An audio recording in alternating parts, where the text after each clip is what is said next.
So good, so good, so good. Everything you want for summer is at Nordstrom Rack stores now and up to 60% off. Stock up and save on the brands you love like Vince, Sam Edelman, Frame, and Free People. Join the Nordy Club to unlock exclusive discounts, shop new arrivals first, and more. Plus, buy online and pick up at your favorite Rack store for free. Great brands, great prices. That's why you Rack. Ready to soundtrack your summer? With Red Bull Summer All Day Play, you choose a playlist that fits your summer vibe the best. Are you a festival fanatic, a deep end DJ, a road dog, or a trail mixer? Just add a song to your chosen playlist and put your summer on track. Red Bull Summer All Day Play. Red Bull gives you wings. Visit redbull.com/brightsummer ahead to learn more. See you this summer.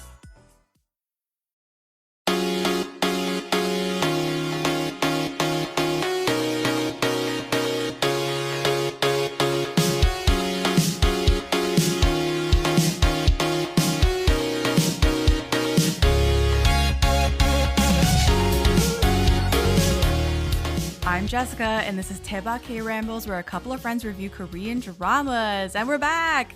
We're back with a K-drama. For this episode, I am joined by Liliana from Tea and Soju, Asian Drama Podcast. How are you, Liliana? I'm doing well, thank you. I'm very excited for this drama because this has been on my list for a long time. So I'm really excited for us to talk about it. Yes, we're missing Caitlin.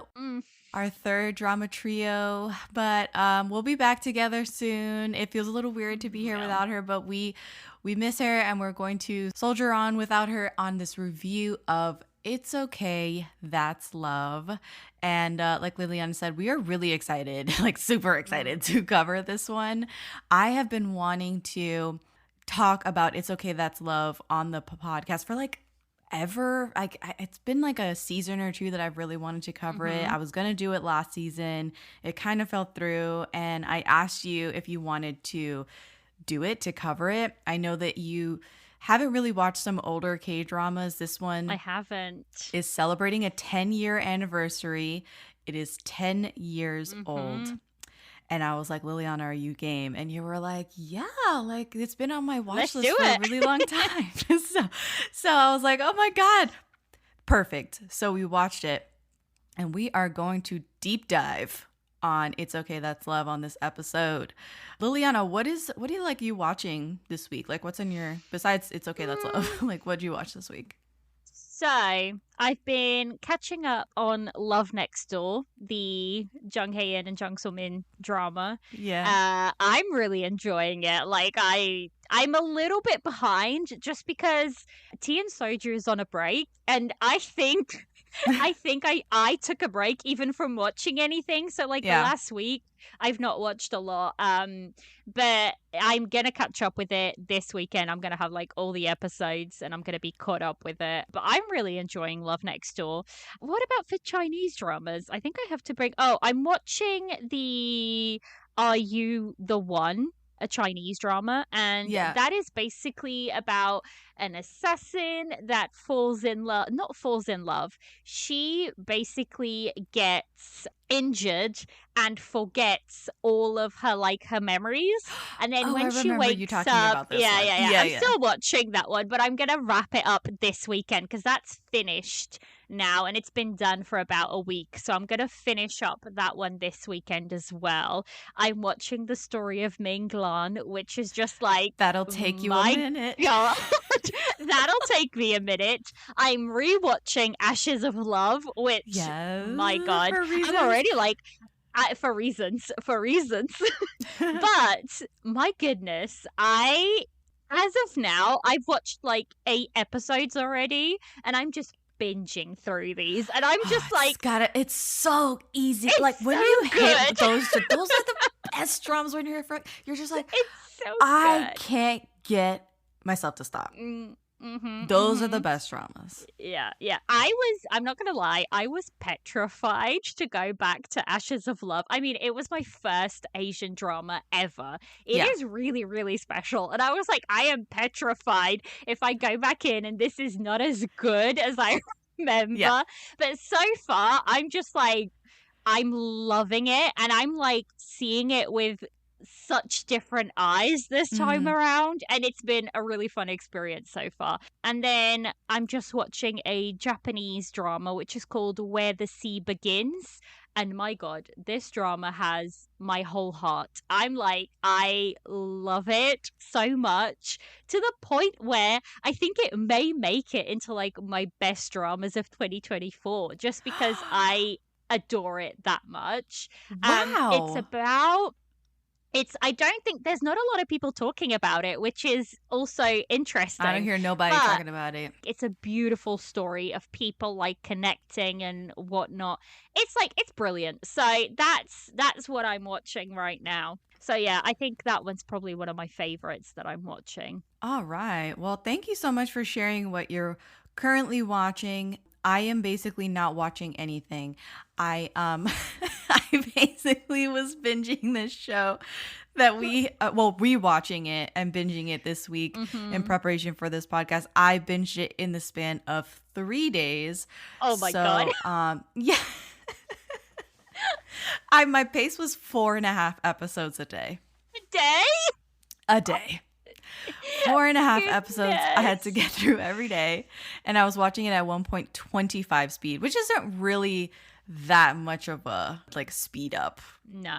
Yeah. No, it's not. It's Not. Just a little Especially- it's just a right. little touch of a Especially with speed. like old Korean dramas, and I find this with both old Korean dramas and old Chinese dramas, they speak really slowly and there's like really long pauses between people talking. At least like this is very common in Chinese dramas, I think older Chinese dramas. So if you speed it up a little bit, it just feels like it makes no difference. Gives it a just feels better like normal natural rhythm. Exactly. So But I did it out of necessity because I was like, let me Yeah. cut like a couple of minutes off of these I episodes. need, yeah. I just need to get through it faster. Anyway, thank you so much, Liliana, for being here. And we are going to deep dive on this. But before we do, if this is your first time listening, go ahead and subscribe on your favorite podcast app. We're on Apple Podcasts, Spotify, and many more. If you like us, please give us a 5-star review on Apple Podcasts and Spotify. Come and check us out on social media to stay up to date on our latest episodes and reviews. You can find us on X, formerly Twitter, Instagram, Facebook, and TikTok at Daebak Pod. And lastly, if you're a fan, please consider becoming a patron. It's a great way for you to get involved and to show your support. Big change though. Our new Patreon page is patreon.com/debakpod. Once again, the new Patreon is patreon.com/debakpod. And thank you to our patrons, Janet, Curtis, Bale, CD, Alana, Grace, Lorna, Adia, Sammy, Caitlin, Julia, Michelle, Tenmei, Erin, Marta, Delphia, Maria, Kelly, and Fatima. Thank you guys. Love you guys. All right. It's okay. That's love. I am going to start with the My Drama List synopsis, work through the director, writer, cast, and we'll get into the non-spoiler section, give us our general thoughts. Then we'll get into our spoilery thoughts, maybe some surprises along the way, because I have a couple of notes that I wanted to bring up. Okay, My Drama List synopsis. Despite being a bit of a prickly pear, Jang Jae-yeol has become famous for authoring mystery novels and for hosting a popular radio show. While sitting on a talk show panel with psychiatrist Hae-soo, it became clear to all that the two just rubbed each other the wrong way. The unthinkable happens when Taeyeol's girlfriend plagiarizes his work, forcing him to lie low until the media storm blows over. Only then he can prove his innocence. Taeyeol moves into a house he owns but rents out. One of the current tenants is none other than Hae-soo, unwittingly making them housemates. So we get two tropes here: enemies to lovers. We got cohabitation. Yeah. Add to the mix Jo Dong-min, Hae-soo's senior colleague and fellow psychiatrist, and Park Soo-kwang, a young man with Tourette's syndrome. As personalities clash, Taeyeol and Hae-soo help the other heal from deeply rooted emotional scars.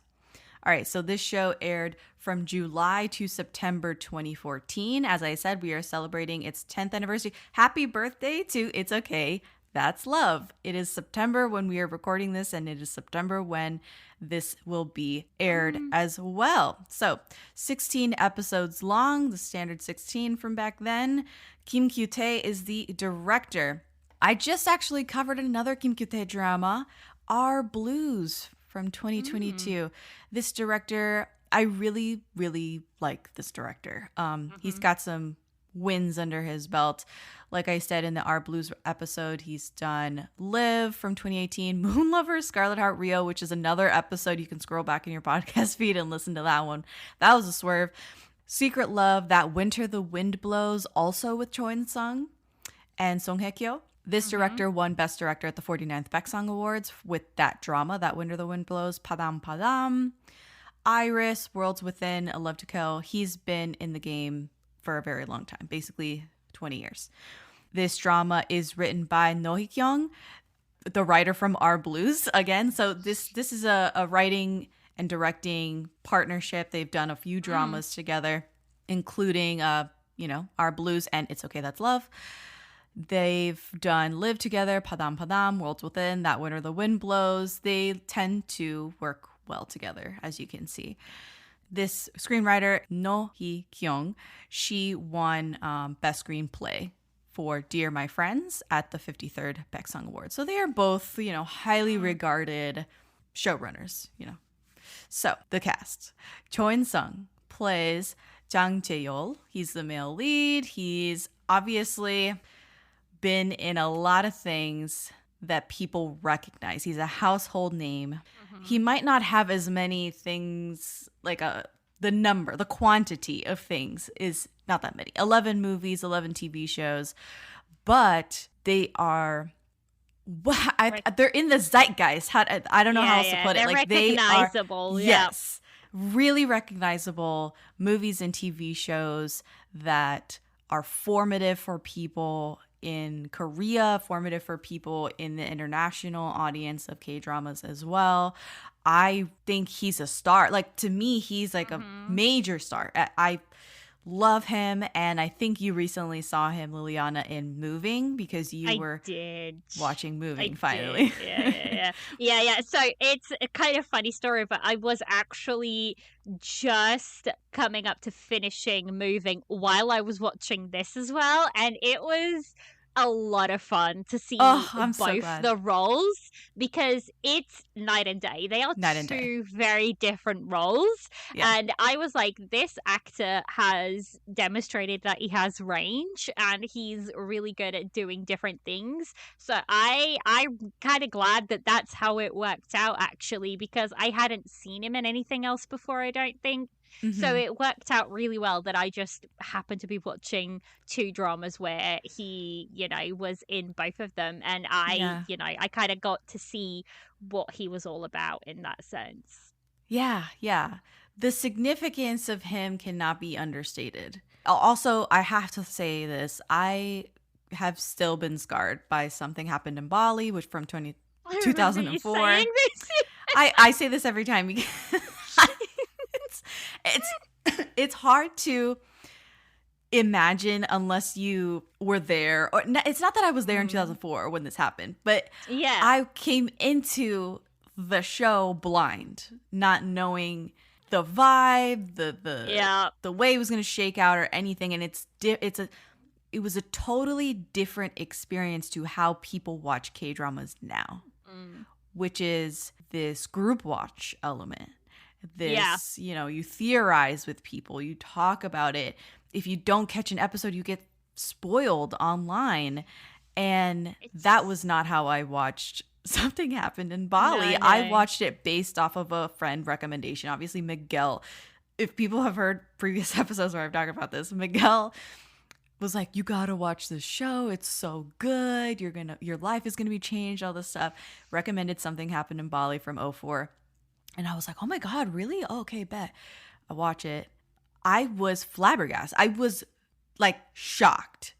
It was like I don't know how else to put it. It was like walking in to maybe go see Disney on Ice. You think you're going to see Disney on Ice and it's like a cabaret show. Like you're like, what? I thought like, it was that feeling. Like, yeah. You're just shocked. So, I always have to mention it. Anyway, there is an episode on Moving. If you want to scroll back in your podcast feed and listen to it, I think it's one of the best shows of 2023. Okay. His co-star in It's Okay That's Love, Hyo-Jin. I fucking love Kong Hyo-Jin. I think she is one of the best actresses in K-drama land. And people that started watching K-dramas like during the pandemic don't know who she is. They don't really. know who she is. They don't No, know her. No. And I'm like, put some respect on her name. That's how Yeah, I feel. Yeah. Truly. She plays, our female lead in this show, Hae-soo. And she's been in about 23 movies. She's been in shows like When the Camellia Blooms from 2019, The Master's Son from 2013 with Soju Sub, Pasta, Biscuit Teacher, and Star Candy. And I have to say, I am so excited for whenever this show drops. When the Stars Gossip is the current title of it. It's with Lee Min-ho. She plays an astronaut and he plays a gynecologist, and the whole thing is set in space. This. Oh my god, it's like a sci-fi romance or something. I'm like fucking there. Like I am so there. It's insane. So yeah. I'm not even a Lee Min-ho fan, but I was like, I just need to check this out because it just sounds, amazing. it sounds so wild. different.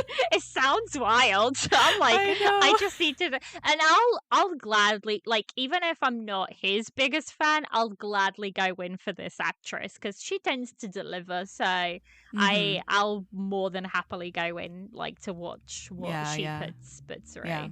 And so I you was liked like, her? I did. And funnily enough, I had watched The Master's Son before, and I was like, it's okay, but I don't think her role does a lot of justice to her in, like, The Master's Son. Right. She's very, like, almost drab in that. No, I don't know if drab's the right word, but she's very, I don't know, she's held sleep back. deprived. Yeah, exactly. I mean, it's a different character. Yeah. Obviously, but So, I understand what you're saying. She's muted. In that one. in this one, I got to but see she's a still very fun. Like, I different remember her side. being very fun in that Yeah. show. Anyway, talk to me about her in this show. So I liked her way more in this one because it's like you get to see a different side to her. Not only is she quite smart in this, she plays a psychologist, so she obviously is going to be a smart character in terms of that. At least she can be a little, but she's sassy and she's fun and she's, I don't know, I liked her character in this one. Yeah. I probably liked her way more in this than I did in The Master's Son. But, like, The Master's Son, I liked it, but it wasn't like a show that I loved, if that makes sense. Whereas this one, I really, really liked this one. So I was like, this one, I was kind of thinking, people always hype up this show, like, It's Okay, That's Love. And I'm like, do you know what? Hype it. I think it deserves the hype that it gets. So, whereas with the Master's Son, I'm like, I don't quite get the hype, if that makes sense. So I think that's why I liked her way more in this role. Oh, nice. Oh my god, I love that. Okay. So we do have some supporting cast members that are recognizable people, names of their own. Song Dong-il plays Dongmin. I called him Songbae Doc in my notes.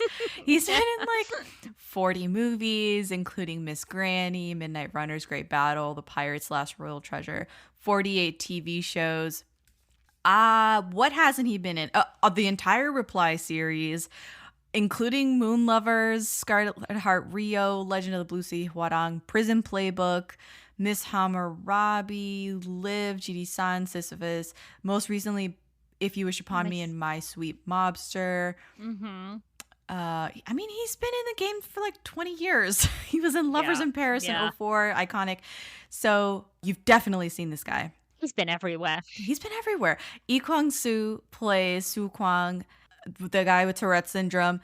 I just call him Running Man. Running Man, yeah, because he's been in he was in Running Man for 11 years. Yeah. So he's Running Man in my notes. He's been in 14 movies, including the same movie as before, Pirates, The Last Royal Treasure. I feel like everybody was in that one. I feel like it employed half of Korea. Anyway, 22 TV shows, including most recently The Killer's Shopping List. And he was in Live as well, Sound of Your Heart, Entourage, Innocent Man from 2012, which is a really good show. City Hunter from 2011, yes! And Dongyi from 2010. He's been, yeah.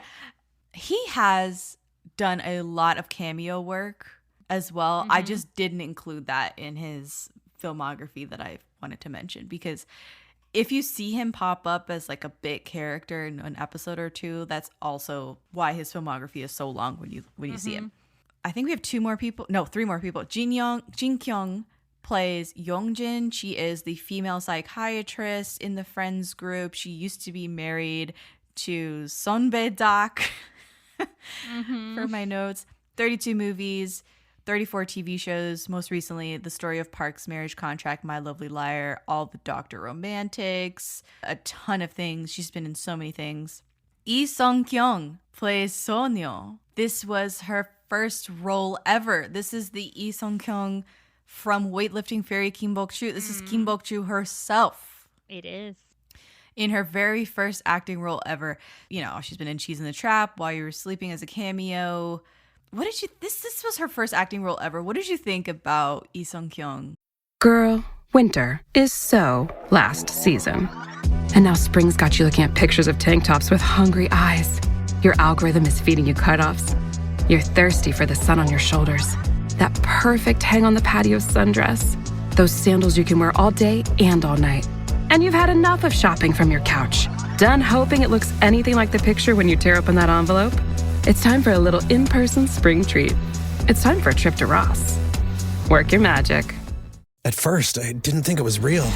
I woke up to this blinding light, and I was transported to another place. Pluto TV. Then I heard a voice. Come with me if you want to live. There were thousands of movies and shows, and they were all free. Truth is ours. It's just so beautiful. On Pluto TV, free streaming of Terminator 2, Fringe, Arrow, The 100, and The X-Files may cause excitement, loss of sleep, and sudden belief in extraterrestrials. No credit cards or alien encounters necessary. Pluto TV. Stream now, pay never. This character reminded me a little bit of her character from Weightlifting, Bok-ju, but really, but like more on the female side, if that makes sense, because like Bok-ju is very, because of the sport she plays and whatnot, she tends to be not as feminine, if that makes sense. And I think in this one, but I liked her. I think like for a first role, she did fairly good for a first role. She didn't have a lot to do, but I think her character overall wasn't that bad for a first role. So I think she did okay. Yeah, I think she did pretty good. I don't think I would ever necessarily guess that it's her first role, or I guess that she would go on to be such a big star. Yeah. Also, like from this same show. I thought that her character in It's Okay, That's Love was giving a lot of what she gave in Cheese in the Trap, which was like this neurotic energy and selfish, bratty person.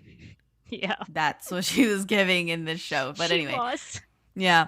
Do Kyung-soo, also in this show, aka Dio from EXO. He plays Kang-woo. He's a baby. He's just a little baby. This is his first role ever. Also, he's since been in 9 movies. He's been in 4 TV shows, a relatively small filmography for, I think, such an excellent idol actor. He's so good. He needs to be. I feel like he could become a really good, like, household name in the acting industry. Because he has the chops to do it. He has the talent to do it. Yeah. He really does. So I wish he would lean into the acting career a bit more.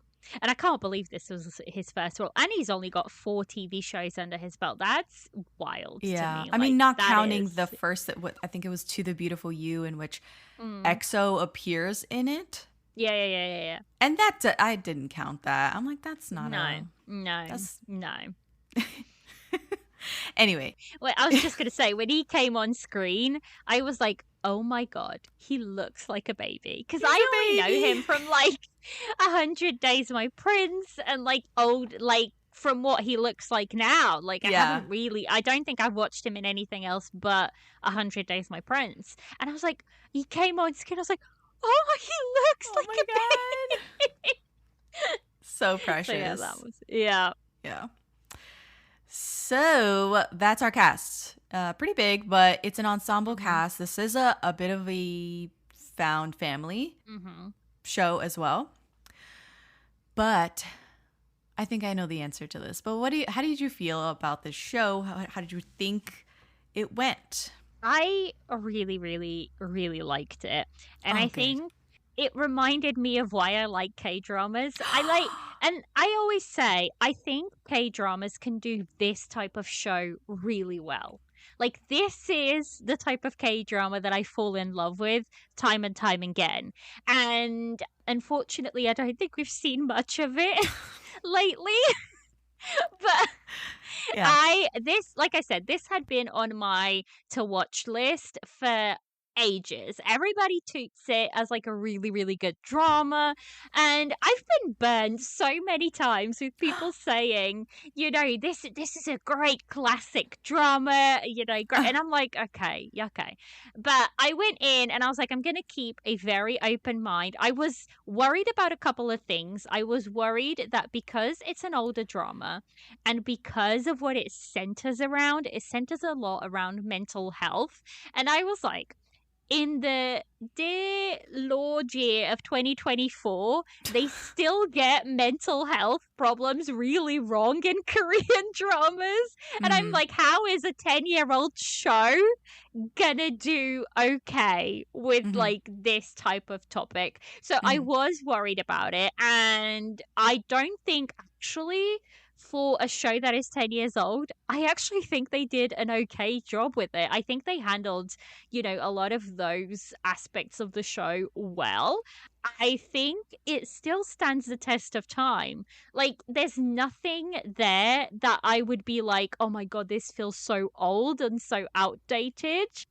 It's a 2014 show, but it still translates well in terms of it, you know, being watched in 2024, 10 years later. So that is, I think, a real advantage and it really shows what it's about. The fact that 10 years later, it can still be watched and enjoyed so much. So overall, I really liked it. I think there's like literally a couple of things that I wasn't such a fan of, but we can get into that in the spoilers section. But I liked the acting. I think the acting was so well done here. Yeah. I was mind blown.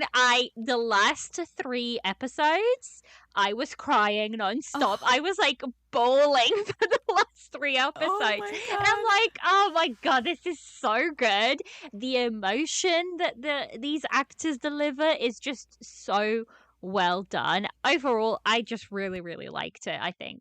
I am so glad to hear you say that you enjoyed the show, that it didn't feel dated for you, because I think that's a concern, right? For anybody. This is a huge reason why I want to cover older dramas, is because they don't get the love and appreciation that they deserve.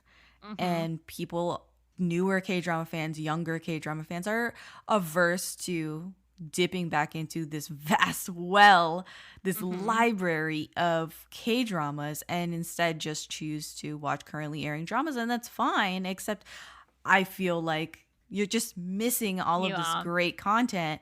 You're missing all of these great writing. You're missing references. Like, there's dramas and people that you're watching now that you don't get the significance of. You don't know their filmography. And it's almost to me like watching a movie with, like, I don't know, Ben Affleck now.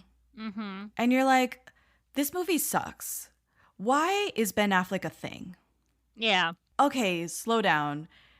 You haven't watched Ben Affleck. You don't understand, like, Ben Affleck. You have to go back and watch Good Will Hunting and, like, all of these. You have to get the thing before you can really understand, like, yeah, this isn't top tier Ben Affleck. This is sucky Ben Affleck. But Yeah. the whole thing of Ben Affleck and why he's important and why he's famous is because of all this other stuff, this foundational things. That's what made him famous.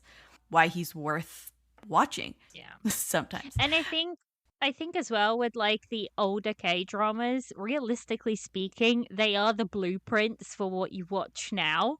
So it's like you can still see the same like you can still see traces of those old K-dramas on, you know, the new K-dramas that you watch now. So I think it's good to go back. And I will hold my hands up because I was very much a person that was averse.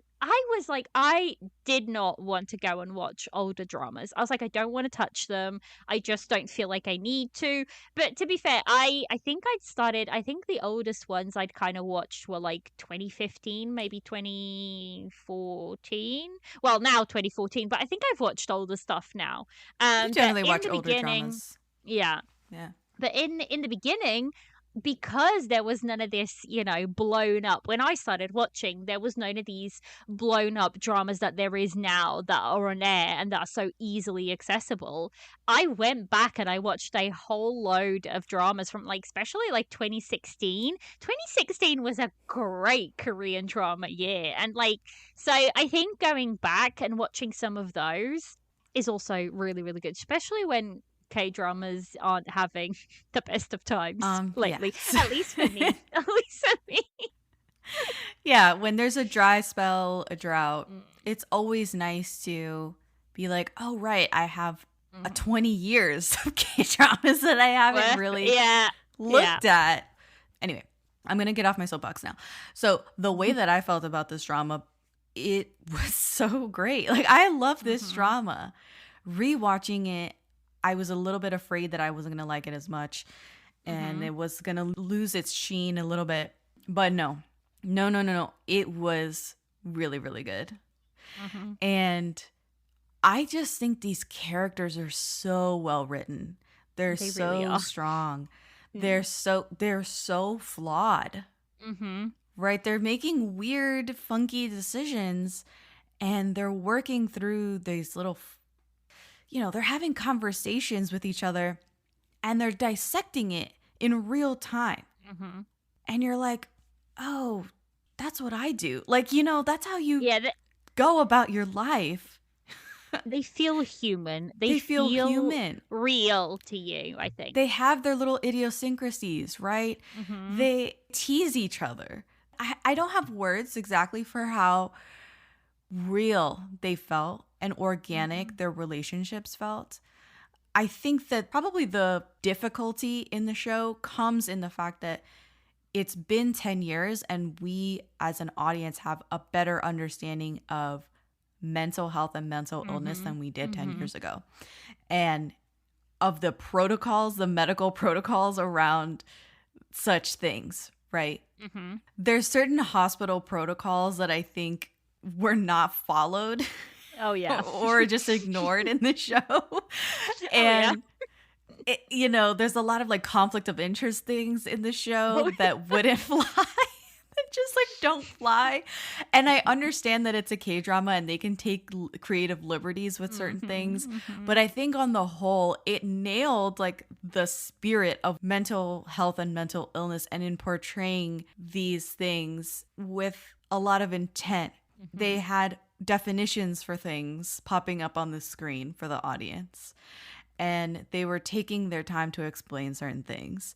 And I think we forget that 10 years ago, nobody was talking about mental health and mental illness. No. They barely talk about it now in Asia, so. Nobody was talking about it. No. Back then. This was groundbreaking.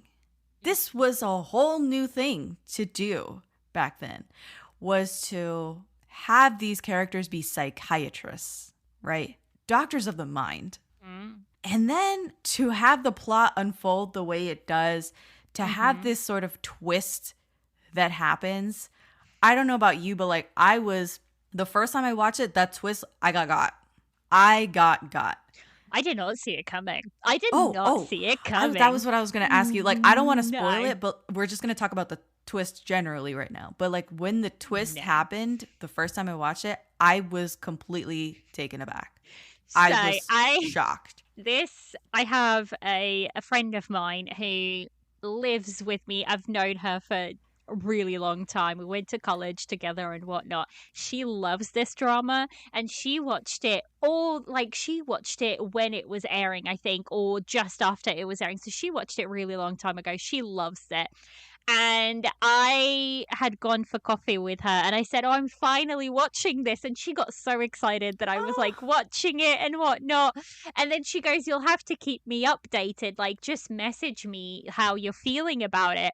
And when I got to that twist, I messaged her and I was like, get out of here. Like, what is even happening?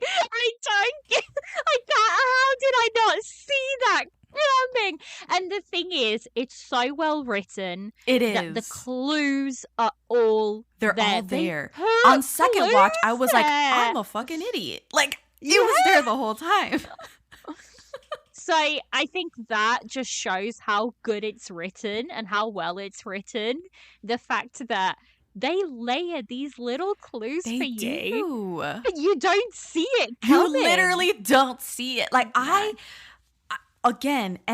was way more familiar than the native Korean audience on mental health and mental illness and the specific ones that come into play with the twist. Back when I watched it 10 years ago. But even so, I did not freaking see it coming. No. I got hit by a freight train, and honestly, it made the show better. It did. It truly... The show was great, and then it like took it to another stratosphere. It was almost like it could happen to anybody. Like it was a very, they kept talking about it throughout the show that like all of us can have issues, like mental health issues, and nobody is immune. Early on in the show, they were talking about, if you're a surgeon, does that mean you don't get cancer? Things like that were very powerful statements to make. You know, if you're a doctor, do you not get a cold suddenly because you're treating people that have colds? And that is not the case at all. And the same goes for mental health and mental illness. Like, anyone can suffer from these things. And it's okay to get treatment. Yeah. To seek help. Do you know what? First of all, I think I gave this grace because it is 10 years old. But even saying that, it was, the fact that they had, again, people playing psychiatrists, but not just that, but they had people seeking the help of these psychiatrists was a really big step. I feel like I want to rewatch it because I feel like it would be the perfect follow-up show to after watching this one. It would be Daily Dose of Sunshine. I knew you were going to bring this up. Very similar, but it is though. It's so similar. You take away the romance because there's not really a lot of romance in Daily Dose of Sunshine. There is some, but it's so like comparable. To like, these two shows are so comparable in terms of like what they deal with, but it's like Daily Dose of Sunshine is a 2023 updated version of it, if that makes sense. And right. Even saying that, It's Okay That's Love still stands on its own and still like 10 years later. It feels current. It feels relevant. Exactly. So, and I would say you wouldn't have shows like Daily Dose of Sunshine. Daily Dose of Sunshine. If it wasn't for shows like It's Okay That's Love. Exactly. Breaking ground. And I saw this article from the Korea Herald from the director. It was a little interview with the director talking about why this is such a necessary drama regarding its message to society. And I'll read a little bit of it. It was at the premiere in Seoul. He admitted that some of the socially awakening ideas embedded in It's Okay That's Love could appear heavy, quote unquote, and unfamiliar, unquote unquote, to the audience. But dramas with social messages should not be shunned, he alleges. This is his quote. I think the show, is a necessary drama. I am sorry that some dramas with social messages have been shunned. Both the writer and I tried to pay much attention to have the message delivered more effectively, fun, and comfortable. The drama contains, this is not his quote, the drama contains both rom-com plots and character development, and it addresses the discrimination of minorities, such as mentally ill people, criminals, and emotionally ailing people. Some scenes include Kong Hyo-Jin, the psychiatrist, bathing her physically and mentally impaired father, or being attacked by psychologically disoriented patients. A confined murderer with mental disorder also appears in the drama. In such context, the director has underscored the fact that the drama breaks away from the traditional genre of a medical rom-com. He called It's Okay That's Love a hybrid that puts more weight on breaking the social prejudices toward the minority groups. He quotes, Miss No, the writer, has the seriousness and the weight, and I have the lightness and mass friendliness. Together we make a great synergy, he said. The director said he was pressured about the difficulty of bringing the story to the screen without deviating too much from the rom-com frame, which makes me think that the studio or the network was like, hey, I don't want this to be not fun. Like, I don't want this to not be a rom-com because we want people to watch. He says, I personally found it hard to keep the balance between a rom-com and a conventional melodrama. Everyone seen would contain both features. So long as this balance stays unbroken, the drama will be close to perfection, the director confided.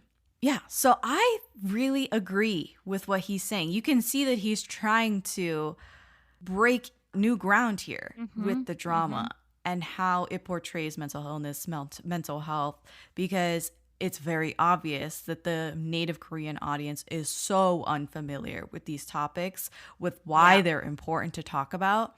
And to have big stars like Cho In-sung and Kong Hyo-Jin being front and center and talking about these things openly as psychiatrists and as like the male lead, going through these struggles very openly and honestly, but also with this like rom-com fun, lighthearted atmosphere with this found family, with these really lively characters, that is so enticing. And it totally works. Yeah, I think they did a great job of managing that line between what obviously the studios and, you know, the networks would accept and still being able to push beyond anything that had been done up to that point. So I think they did a really, really good job. Both the screenwriter and the director just worked so well together in tandem to bring this story to life. And again, yes, you can still see the tropes that the drama hits, like the cohabitation, the quasi, they say enemies to lovers, but to me, it's not really enemies to lovers. It's kind of like mildly dislike of each other to lovers. Yeah. I don't think he ever necessarily disliked her either. She really disliked him. Yeah, she did. She really did. But, you know, you have those beats that Korean dramas tend to hit. But then they both go beyond and they push into almost uncharted territory. And that's like what made the drama so special, I think, to me at least. I'm also going to point out the fact that this is an older couple, right? These protagonists, the female lead and the male lead, are in their 30s. Yeah, which is lovely. It's lovely to see. I love it. Yeah. They're in their lovely to 30s. They're see. older. They're at a totally different stage in life. They're not in their 20s. They're not teenagers. And I feel like back then it was way more prevalent to have dramas centered on younger protagonists, young people in their 20s or in high school dramas. And today, I just read a headline that was saying that Korean dramas, it's like the first time that they really don't have high school dramas, dramas with young people in them, centered on people in their 20s, beginning their lives because of the aging Korean populace. As we all know, the birth rate in Korea is extremely low. They are not having children in Korea. And because of that, there is an aging population. And so a lot of the K-dramas that are coming out of Korea are about older people in their 30s, 40s, 50s. Right? If you look at the dramas that are currently airing, they are not about, kids in school uniforms anymore. I mean, but also, there's only so much you can push of putting older actors in school uniforms, isn't there? It's true, but it's a different world, and It's Okay That's Love was doing this 10 years ago. Yeah, exactly. So, one of the last things that I wanted to discuss was I found out that there is a bit of a fan war situation between It's Okay That's Love and It's okay to not be okay. It's Okay to Not Be Okay. Yeah. I had no idea that this was a thing. I love both shows. I want to put it on the record. Both shows. I love both shows. I remember same. watching. I love both. Yeah. Hands up. I love both shows. I had no idea that they were being compared. I think it's because they're similarly named and they cover similar topics of mental health and mental illness. They are fucking different shows. Okay, they are wildly different shows. They have totally different vibes, different casts, different writers, different directors. They are like a good 10 years apart. I think It's Okay to Not Be Okay was aired in 2020, I think it's a pandemic show. Yeah. I think 2020. Almost a 10-year age difference between them. I think I put a poll up on Instagram to see what people were saying. Like, how do you feel about this? And a lot of people, it was a mixed bag. Some people were like, I love It's Okay to Not Be Okay more because of the cinematography and the cast and the story and yada, yada, yada. It's better. Some people thought that It's Okay That's Love was dated, which I don't know about that. Yeah, subjective, but okay. Yeah. Even the vibes are so different. Like, It's Okay to Not Be Okay has almost like this gothic vibe over it. It's such a different, like, I love both shows. And also, the thing is, for me, I watched It's Okay to Not Be Okay live, like, as it was airing. So I had a very different experience with that show than I had with It's Okay That's Love. I watched it, in my own little bubble of sorts. But even saying that, like, I still loved both shows. And the fact of the matter is, if you put it out there that you're watching It's Okay That's Love, there will be people for you to talk to about this show because it's a very well-loved drama. Like, there's people that love it and will still want to talk about it. So I never understand the point of fan wars. You are allowed to enjoy both things. Like, it doesn't have to be either or. I don't understand this, mentality of something has to be better, like, than what you like. It's like, it's a useless mentality. It's like, again, yes, they cover similar topics. They both cover mental health, but one is way, way more into the romance than the other, I would say. And they're very different vibes, very different stories at the end of the day. And Wait, which one is more into the romance, do you think? I think It's Okay That's Love. No, I think it's Okay to Not Be Okay. They lean very heavily into, like, the romance story of it. It's centered around those two. It's centered around, like, their story. Whereas I think you get more of a bigger found family in It's Okay That's Love. Even though in the other one, God, it gets, when you're talking about these two, in It's Okay to Not Be Okay, you have, like, a smaller found family because you have the main couple plus the brother. So you have, like, a smaller found family. But I think in It's Okay That's Love, it's just a bigger one. And you have, like, the psychiatrists, and you do get to go more into the hospital side of it, and you get to see a lot more of that. But I don't know. I just think they're different shows, and I think why pick when you can enjoy both? I couldn't understand. Yeah, I was like, why choose between vanilla cake and chocolate cake? Just have both the cakes. Yeah. Just have it both. Yeah, I had people saying, "Oh, It's Okay, That's Love. The costumes were dated. It was really zany, lighting and sets. I was like, I don't understand. That's not dated. Someone said It's Okay, That's Love was very easy and simple to understand. Like they were talking about it positively that way. And even though they had watched It's Okay to Not Be Okay more recently because it's a more recent show, they couldn't fucking remember any details about that show at all. They were just like, yeah, the female lead was rude and like they couldn't, which she was, like, not gonna lie, they're right about that. Yeah. Another person was talking about the tonal shifts in It's Okay, That's Love being weird. And I was like, I didn't get a tonal shift at all. Like, I guess maybe they're talking about the twist. Yeah, but it was there. We were just dumb to not see it. We're just stupid. Like, we just didn't see it. It's almost like watching The Sixth Sense and being like, oh my God. Exactly. He's dead the whole time. Do you know, when it comes to these type of comparisons, I also always think it's so unfair to compare, especially two dramas like this. Like, It's Okay to Not Be Okay. It had Netflix money behind it. I was going to say the same thing. Of course the costumes are going to be better. Of course the sets are going to be better. It's almost 10 years apart. Things have developed. The male lead in that is the most expensive male lead. Like, he gets paid the more money. Of course it's going to have more budget. It's such a big budget drama. I mean, they ended up selling the books that she wrote in this. They ended up making merchandise out of it and selling it.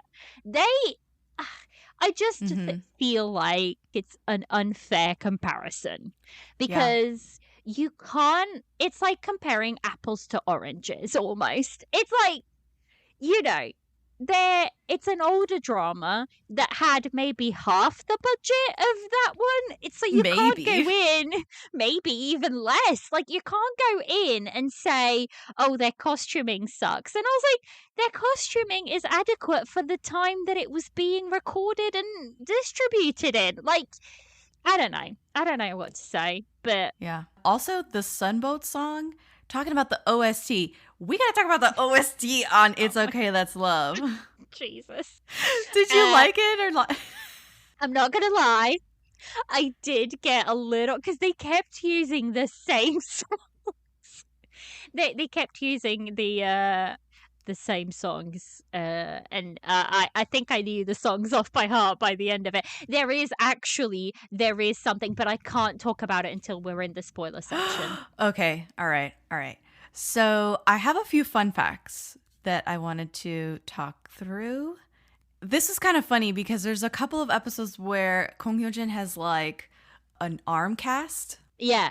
Oh my God, is there something to do with that? Because I was like, this is a very over-exaggerated cast. So she actually broke, this is what happened, she actually broke her arm.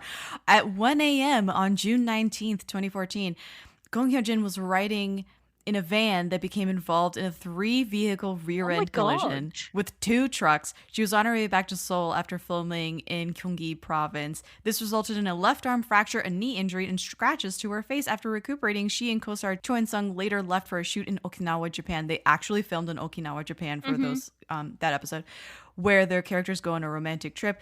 Her fractured arm was incorporated into the story, and I was like, oh my God, how funny. That makes so much sense. That makes so much sense. Because they I was like, she just Yeah, I was like, what? It's like when it's like a sitcom when like a female cast member gets pregnant and they like just incorporate it into the story. Yeah. I was like, this cast is so big for this supposedly very minor injury she got in the drama. Yeah, it looked too real, you know what I'm saying? Like, they didn't, like, fudge it. It looked like a real cast. Yeah. Anyway, so the show ended up with modest ratings, which is about 10 to 12% on average, and it ranked 3rd on the Year-End Content Power Index, CPI for short, developed by CJE&M and AGB Nielsen Media Research, which monitors non-traditional variables such as number of mobile and internet streaming viewers and online buzz in social media. And I have to be honest, 10 years ago, that probably didn't matter as much. Now that matters That's the only thing that matters, I would say. A lot. So it did well by today's standards, you know? Yeah. It also received praise for addressing the discrimination and social stigma attached to people with mental health issues and other minorities. It was nominated for 3 Paek-song Awards. And I will close out this section of the non-spoilers section with a portion of a review that I saw from my Drama List MDL. This reviewer posted a very long review. Sometimes I don't like reading my Drama List reviews, but this one caught my attention because they started off by saying that they have bipolar disorder. And it was a very involved, several paragraphs of them talking about their disorder and how it feels to be in a manic state and all of this stuff, and how it was very poetically written. It was very well written. But then they go into their basically 5-star, 10, however many points, top points you can give in 10. MDL. Yeah, it's 10 out of 10 on MDL. So this is from Surprise Lobotomy from October 2014, so very close to when this finished airing. This is a 10-year-old review from MDL. They say, if there is a single safe harbor in all of this, it's love. When 2 souls dredge through the fire and connect, the bond can become unbreakable. Empathy is the great uniter. Shared pain is like cement. Love will harden through pain. This is what separates this drama from the rest. This is why It's Okay That's Love is a masterpiece. Mental health is not a topic that is addressed very often in Korean dramas, and when it is, it's often comes across as comical. It's usually presented as one of the 2 extremes, something too light, often existing as comic relief, or a silly quirk meant to add flavor without substance, or as something too heavy, existing as some ethereal force that twists the mind into something less than human. It's Okay That's Love is able to present something serious and keep a lighthearted tone without being insulting. If you're looking at the melodrama tag and expecting something that borders on makjang, this drama is not that. The feeling of melancholy threads this drama together, but it does not weigh it down. You won't find endless sobbing, misunderstandings, or 2-dimensional characters. Instead, this drama showcases the marriage of 2 souls through unconditional love and growth. Love is strongest when flaws can fit together like a jigsaw puzzle, and the characters in this drama complement each other perfectly. It's important to emphasize that these characters are flawed. Too often, dramas shy away from characters with real problems and instead settle on external conflict to move the story in its entirety. The characters in these dramas are perfect outside of the experiences they undergo and the forces that act on them, and it makes them 2-dimensional. This is not the case in this drama. Most of the conflict is internal, but it's relatable and organic. Every single character is presented in a manner that allows you to love and empathize with them. It's a multi-layered story. The supporting cast is also very well developed. In addition to a perfect atmosphere, this drama does something almost unheard of in a Korean drama. It presents a love story that is not about the chase, but rather endurance. Adult topics such as sex, intimacy, and trust are at the forefront and allow the drama to paint a picture of actual couplehood instead of traditional guy chase girl or girl chase guy fare. You'll watch the couple grow, not only as individuals, but as loving creatures. It doesn't stop at love either. The concept of friendship as a refuge is just as strong. The entire cast grows over the course of the show. So I thought they summed it up perfectly. And I love so that perfect. they had such a read on the show. The same as my read. And I don't have such a close connection or experience with mental illness. You know? That's so beautifully written. It was beautifully written, and I just had to share it. So well written. Yeah. Wherever you are, Surprise Lobotomy, I hope you're doing well. I know it's been 10 years, but it was a beautiful review. And That really was. You really hit everything on the head. So, Liliana, before we get into the spoiler section, what would you rate this show out of 5 Soju bottles? I've been thinking, because I don't know, would I put it out there? Do you do halves? Can I do half? Yeah, you can do would halves. I'd probably say a 4.5. Like, I don't think I would go like 5.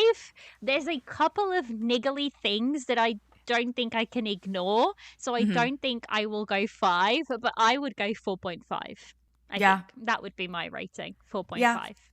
Same. 4.5.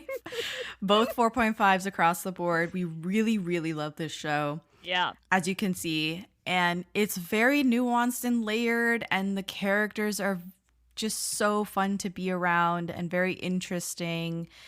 And a lot of positives about this show. And we really did not spoil anything about the show. No. We did not give away anything Nothing. at all. So No. we are going to get into spoilers right after this. Excuse me, 뭐라고? 아이, 괜찮아. Yeah, no, I have no tingle. Oh, sorry. Swear, disgusting shit. Good sleep is everything. That's why Ollie's Science Back Support is made with a blend of melatonin and L-theanine for both kiddos and grown-ups. So when your mind won't switch off, you've got something that can help. Your racing thoughts and restless nights won't stand a chance. Find Ollie Sleep Solutions for the whole family at ollie.com. That's OLLY.com.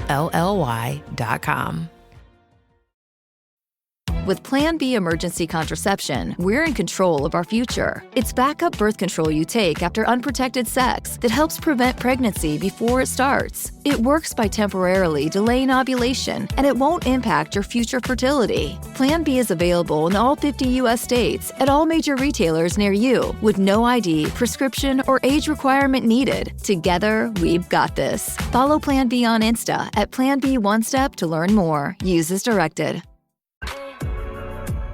All right, we're on the other side of spoilers. Anything goes. We are going to spoil It's Okay, That's Love. It is a 10-year-old drama, but we highly encourage you to go watch it for yourself. Please go watch it for yourself and come back and finish listening to this episode. So I guess we'll start in the beginning. In episode 1, they show him being stabbed by his brother immediately after the older brother is released from prison. Yeah. We jump right in, don't we? We just go right into it. It is so shocking. We get the shared house. So we get introduced to these 3 people that live together, this found family, so to speak. And then we get a time jump of 26 months later, 2 years later. She's a psychiatrist, and they are treating Lee L. Like the actress Lee L is playing a battered trans woman who is being admitted because her family abused her for chopping off her balls. And I don't say that like to be flippant. That is what her brother said. Like that's literally the line that the trans woman's brother said. And the aunties were calling a shaman to beat the demon out of her and all this stuff, like trying to cure the trans out of her. Yeah. And our female lead, Haesu, like wants to transfer Lee L to a psychiatric ward. Otherwise the family can do whatever they want to her within the hospital, which I don't quite understand that either. Like you can just beat up on a family member while they're in the hospital. It's wild. Like, I was confused about that, but okay. She quizzes the interns that she has with her, because it seems like she is of a higher ranking. Like she's not necessarily a resident, but she's not a professor yet. No. I think she's in the between. She's training to become one, but she's not quite, there yet. She's an in-betweener.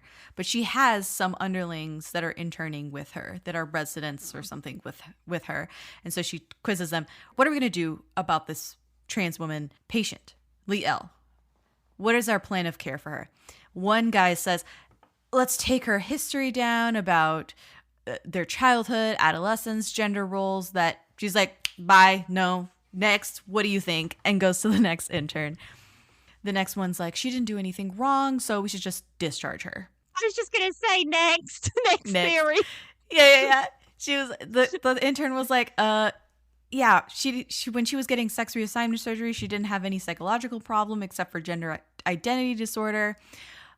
And another intern chimes in, being gay isn't a psychological problem, but a problem that has to do with preference. And she's just like, bro, like, shut up. Like, she can't like deal with these interns who have competing and wrong ideas about the plan of care for this poor trans woman who is just getting beat on by her family. Like, it's basically attempted murder at this point. It really is. It really is. So off the bat, like from jump, we get a very interesting and controversial patient. We do. 'Cause Right? it's not something that you would have like 10 years ago, like just From going back to this is 10 years ago. But 10 years ago, seeing that in a show in a light that isn't mocking or anything, it's, again, I think we'll say this a lot throughout this episode, but it's groundbreaking. It is. It's groundbreaking. And you can see that these interns have varying levels of experience, but also they are audience proxies. Yeah, I was right? going to say, that's, yeah. They are meant to represent the audience and their limited knowledge or how they might feel toward this patient, like the trans woman. So her reaction and how she eventually handles this patient, which is with compassion and to obviously just get her out of the situation. Like she was basically saying, why don't you just go non-contact with your family? They do not understand you. They will never understand you. You need to leave. That's basically you just what need she's to saying. leave. You need to leave the situation. They're gonna kill you. Was her point. She was basically saying you need to prioritize yourself. Like you need to stop trying to understand your abusers, these aggressors, which they're your blood relations, and prioritize yourself. But just your own that well-being. alone. Yeah, just that alone as well, in a society where your elders are to be respected. Exactly. It flies in the face of Confucianism. It's so... I was just like, I can't... It's right off the bat. It's right there. It's right there. They are just showing you such... To us right now, in 2024, even in Asia right now, that's such... a rare thing to say. It's changing, but it's so slow.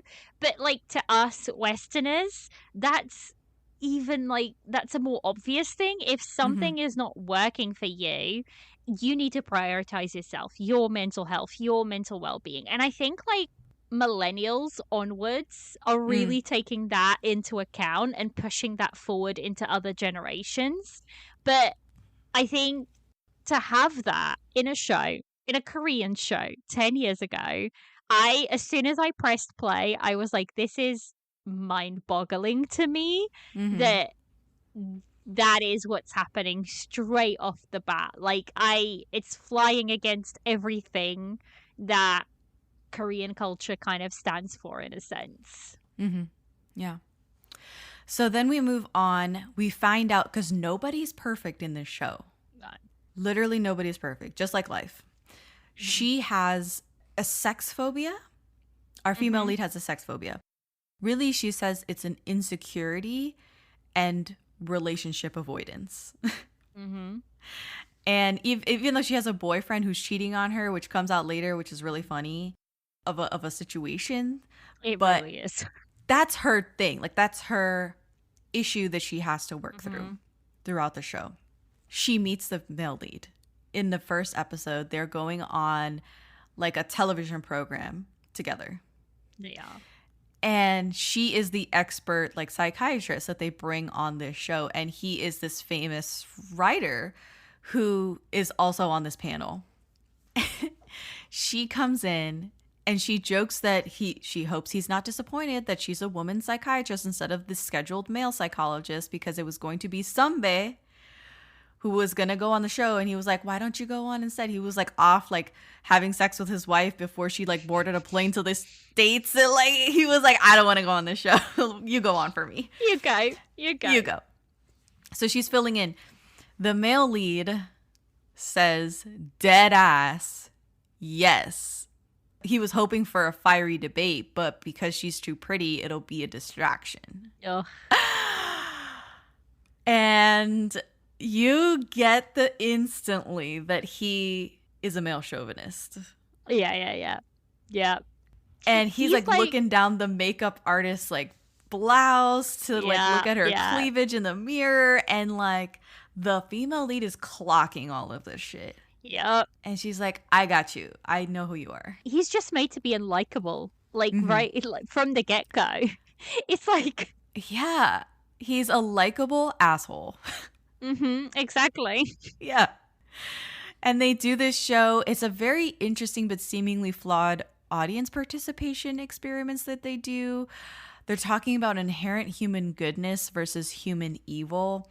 And they're asking if the audience, if they've had bad thoughts versus if they've acted on them, or if the men felt sexually aroused by a stranger versus if they've actually sexually assaulted them. And I was like, whoa, whoa, whoa. Like, this is a lot for episode 1. Yeah. This is all to promote some book that was just released. And she argues that the male leads books, because I don't think he wrote this book that they were talking about, but that his fictional books promote unhealthy cycles of violence and sexual deviancy. Nowadays, she'd probably say that his books are sexploitation or the exploitation of sexual assault for sensationalist literature. That is what she was getting at. Yeah. He says she shouldn't be looking at the rapist in his, presumably there's maybe a book or two about a rapist that he's written.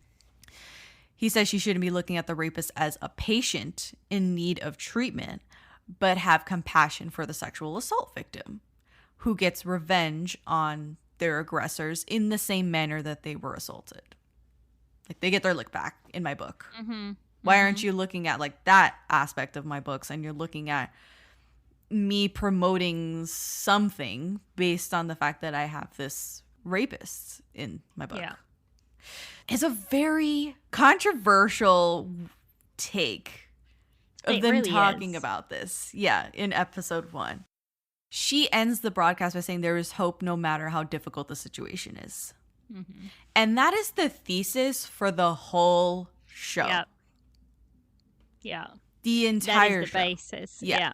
Yeah. Mhm. And I will say, like, right off the bat from that section there, I loved it. Like, the back and forth between them.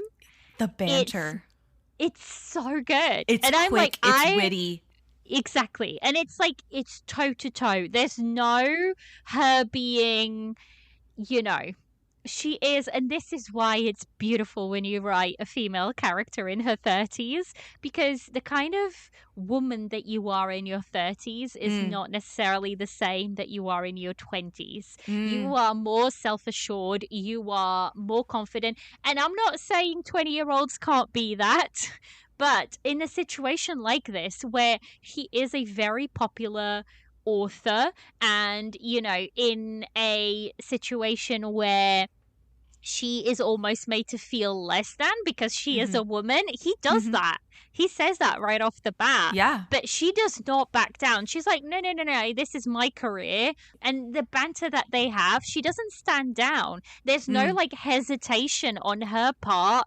There's no, like, she gives it as good as she gets it. And I'm like, I love this. This is what I mean when I want strong female lead characters. I don't mean I want them to be physically strong. I want her to be womanly strong in the sense that she can see the situation, but she doesn't back down. And in that type of situation, she is calling things as she sees them. Yeah. And She's sharp. She's determined. She's Yeah. dogged. She's Yeah. intelligent. And like, And that it's catches so- his attention as well. Yes. He like is instantly attracted to her. Exactly. And it's not like necessarily because of, I mean, she's a beautiful actress, but he kind of like sees this woman that is standing toe to toe with him, and that attracts him. And I find those relationships to be way, way better than that instant love of, you know, you're gorgeous, I'm in love with you sort of type of situation, if you know what I mean, rather than we intellectually match, and that makes me attracted to you. Like, I just feel like that speaks to me so much better. I agree. So I love their meet cute. It is, you know, they're seeing the good and the bad in each other because she's already doesn't like him. She got a bad first impression of him. Rightfully so, though. I mean, rightfully so. Yeah. So we head into episode 2. There is this chase scene with the schizophrenic patient off his meds that was at the club. It was crazy. She hits our male lead over the head and causes like a head injury. His head is like split open. He's bleeding. And she's defending her patient. And this is rare to see. That like the male lead comes to her rescue when she's being assaulted by her patient. And she's like, no, don't hurt the patient. Yeah, I love that. That is so, like, that flies against like K-drama tropes.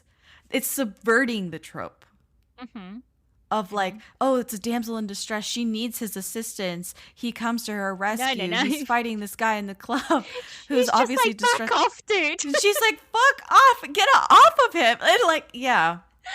It's great. It's great. It is. And you see how dedicated she is as a physician. I was just going to say, again, she's very dedicated to her job.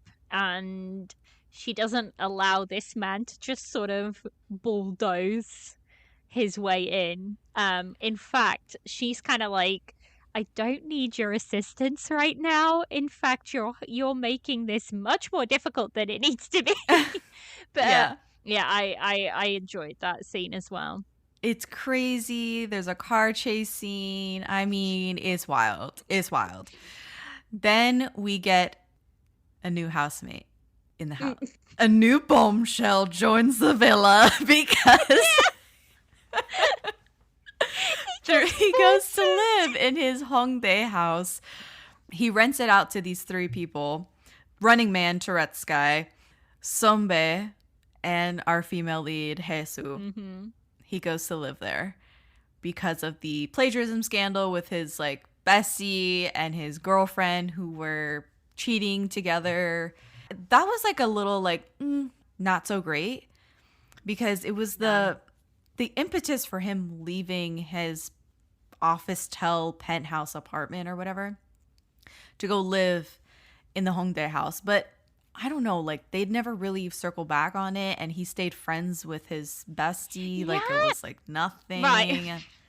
I, for some reason, thought that was like one of his brothers as well. I don't know why. No. I don't know why. Because he would hang out with his mother all the time. Exactly. So I honestly thought, oh my God, so his brother did this to him? And also, I don't understand. That is one of the inconsistencies that I kind of wish, because that aspect of it was used to sort of plow the story through to put him into that house to force that cohabitation, right? Yes. But later on, that, again, like you said, that's never circled back on. And in fact, that friend is key to deciphering everything that comes later on. And he's like, he obviously cares so much for him. And I'm like, but didn't you? It's a 20-year friendship that he threw away for like this bitch who was very obviously shady and obviously didn't care for him. Like he couldn't tell that she was just using him to get ahead and plagiarize his work, and it was bizarre. So like that was like in the grand scheme of the show, whatever. But we find out that she has a sexual trauma because of her mother. Her mother, she thinks that mothers should be motherly. Her mother is the legendary Kim Mi-kyung, by the way. Legendary actress. I love her. I love her. I just and love she her. plays a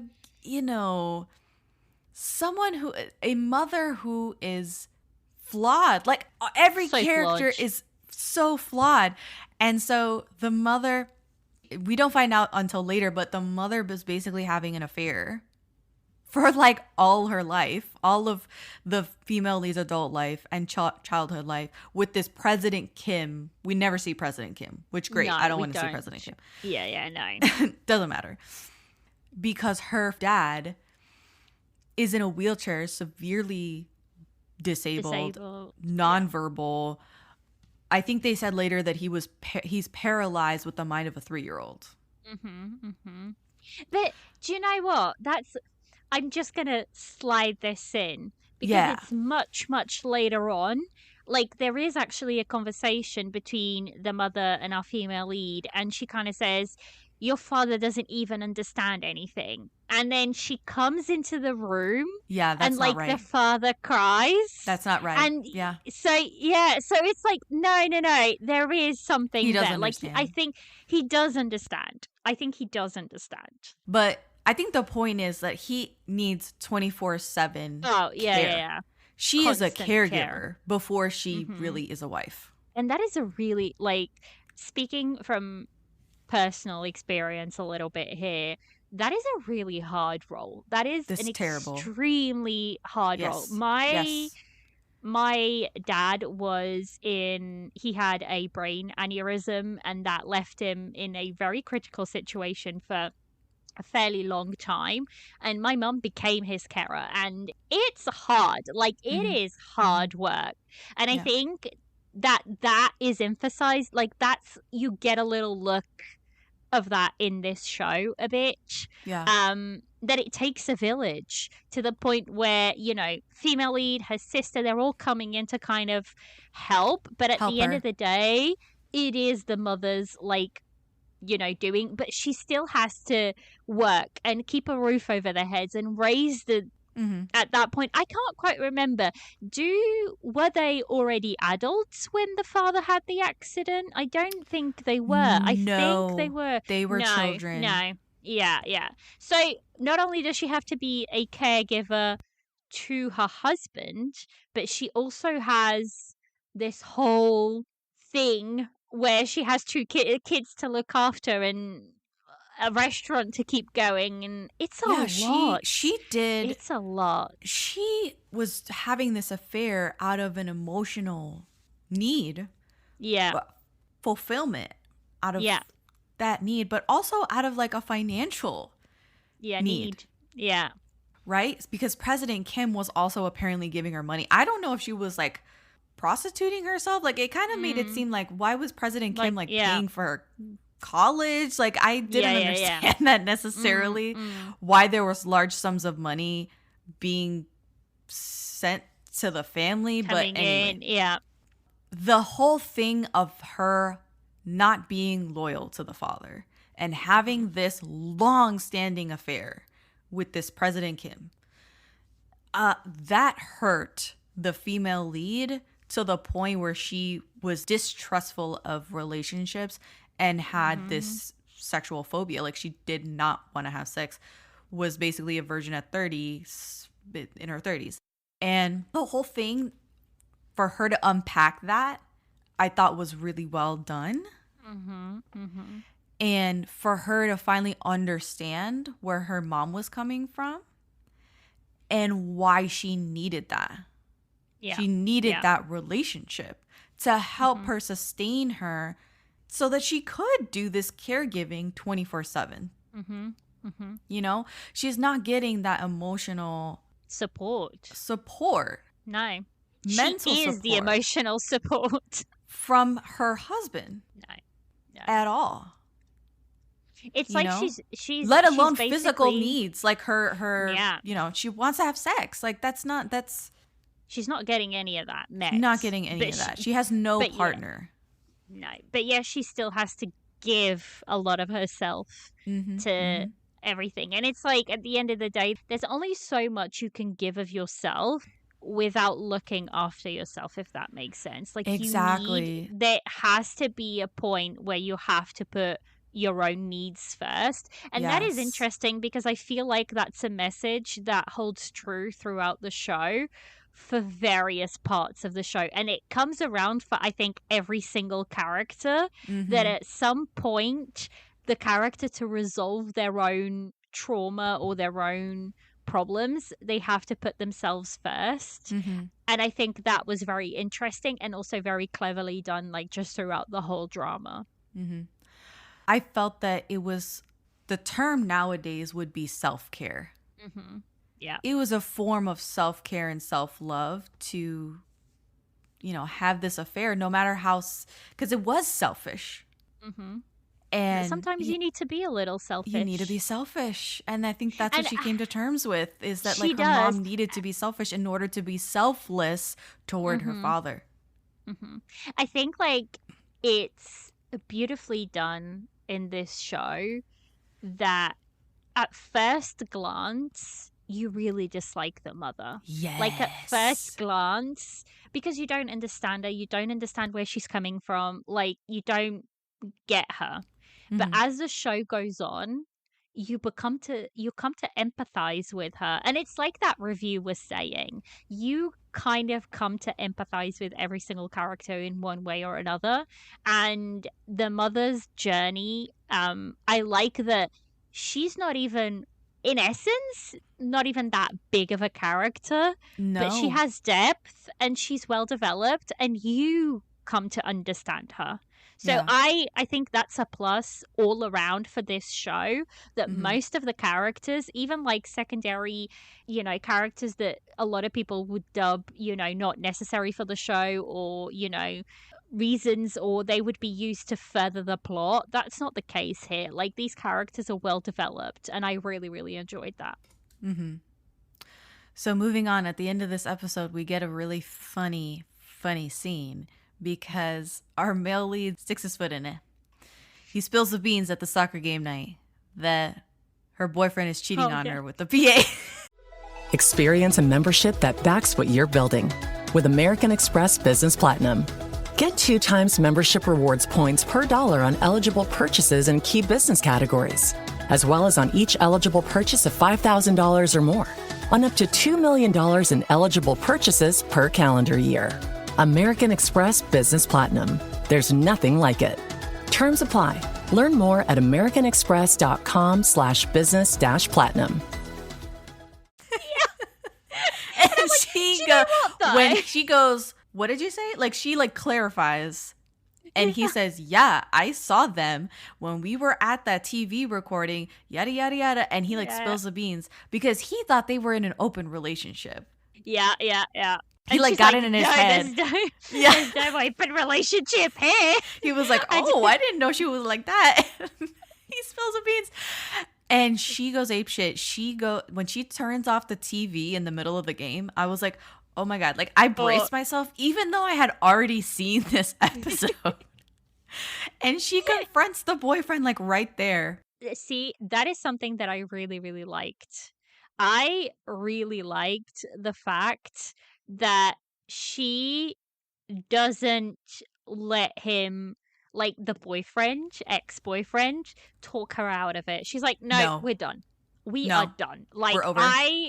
But it makes sense. It makes sense with her character to do that. If they had gone the route of her character kind of being on the fence about taking him back or anything, it wouldn't make sense, because her character, one of her issues is that relationship phobia, and it is stemmed from her mother having an affair and everything. It would be ridiculous for her to even for 1 second consider. To be wishy-washy and I don't know. I think I'll take him back. And she's said he was sorry. She's like, fuck you, leave. Go, we're done. Bye. No explanation needed. Done. And they were together for almost a year. 300 days. They were celebrating the 300-day anniversary. And he was like, yes, we're finally going to have sex. Do you remember? He was so excited because he thought that they were going to have sex. 1-800 you thought. I laughed so hard at the ensuing fight with the food, because they had all this food, game day food out. And they started throwing food, throwing punches, crotch shots. Our male lead gets hit in the crotch, and he's like, I don't understand how this is happening. I don't understand. Why am I catching strays? It was so funny. It is classic K-drama humor and rom-com shenanigans. And you know what a recent show reminded me of this type of humor was Love Next Door. Love Next Door had this in the first 2 episodes. There was with the spring onions. With the spring onions, she was hitting. That whole scene from Love Next Door is reminiscent of 10 years ago. This was the style. But this is what we mean when we're saying these are the blueprints that you still see in today's dramas. Like, I don't think you can quite grasp these new dramas without at least knowing. I'm not saying go back and watch the full catalog, but like without at least knowing a couple of the older dramas. Yeah. All that was needed was the bloody kimchi slap at that point. Oh yeah. It was great. That because the housemates rally, like to like, because they're like, you fucking cheated, and like Running Man just like flies at the boyfriend. It's so great. Yeah. I love it. So this episode ends with, because our male lead is so suave and charming, and like he's always like putting on the moves. You know what I'm saying? Like it always seems like he has. So he comes up to her room with a bottle of wine and 2 wine glasses, and he's like, I think you need a drink, and like is offering her some wine. And she's like, yeah, I'll take some wine. I love when he fills up her glass and she's like, no more, all the way to the top. Keep it going. Keep it coming. He fills up the wine glass all the way, and she goes to take a sip and goes, rah, and like throws it right in his face.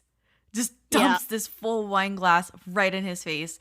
And I vividly remember that scene from when I first watched it 10 years ago. I love that scene. It's so iconic to me. Yeah. And also because you can see like on the male lead's face that he was not expecting that at all. Like you could just see it in his face, and he's like, he has that face of, what the hell did just happen? Yeah. Like, what?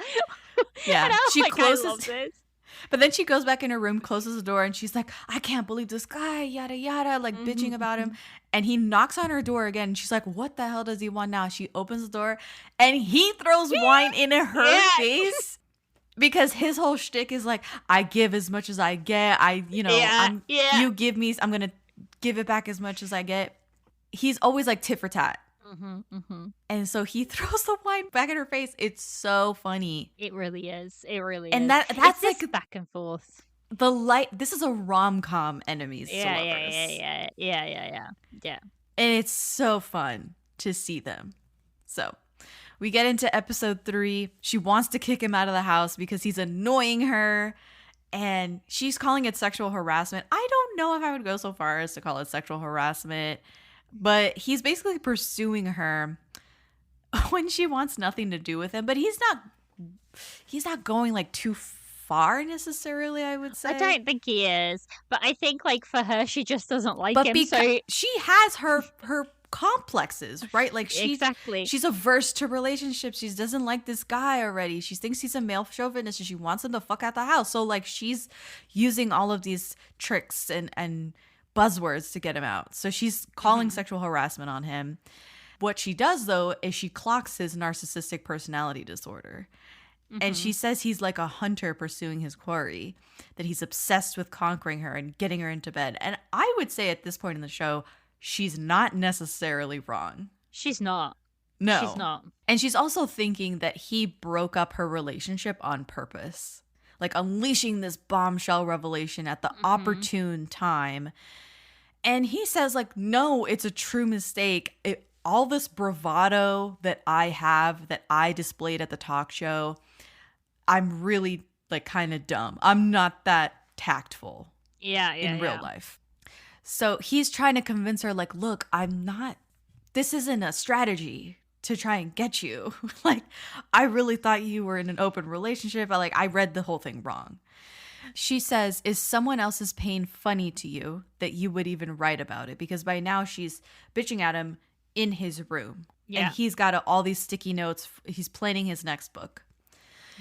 And he says, I even sell off my pain to live. Why would I care about another's pain? Yeah. And I'm like, ooh. Yeah. The ex-boyfriend comes back in the rain. Oh my God, that scene.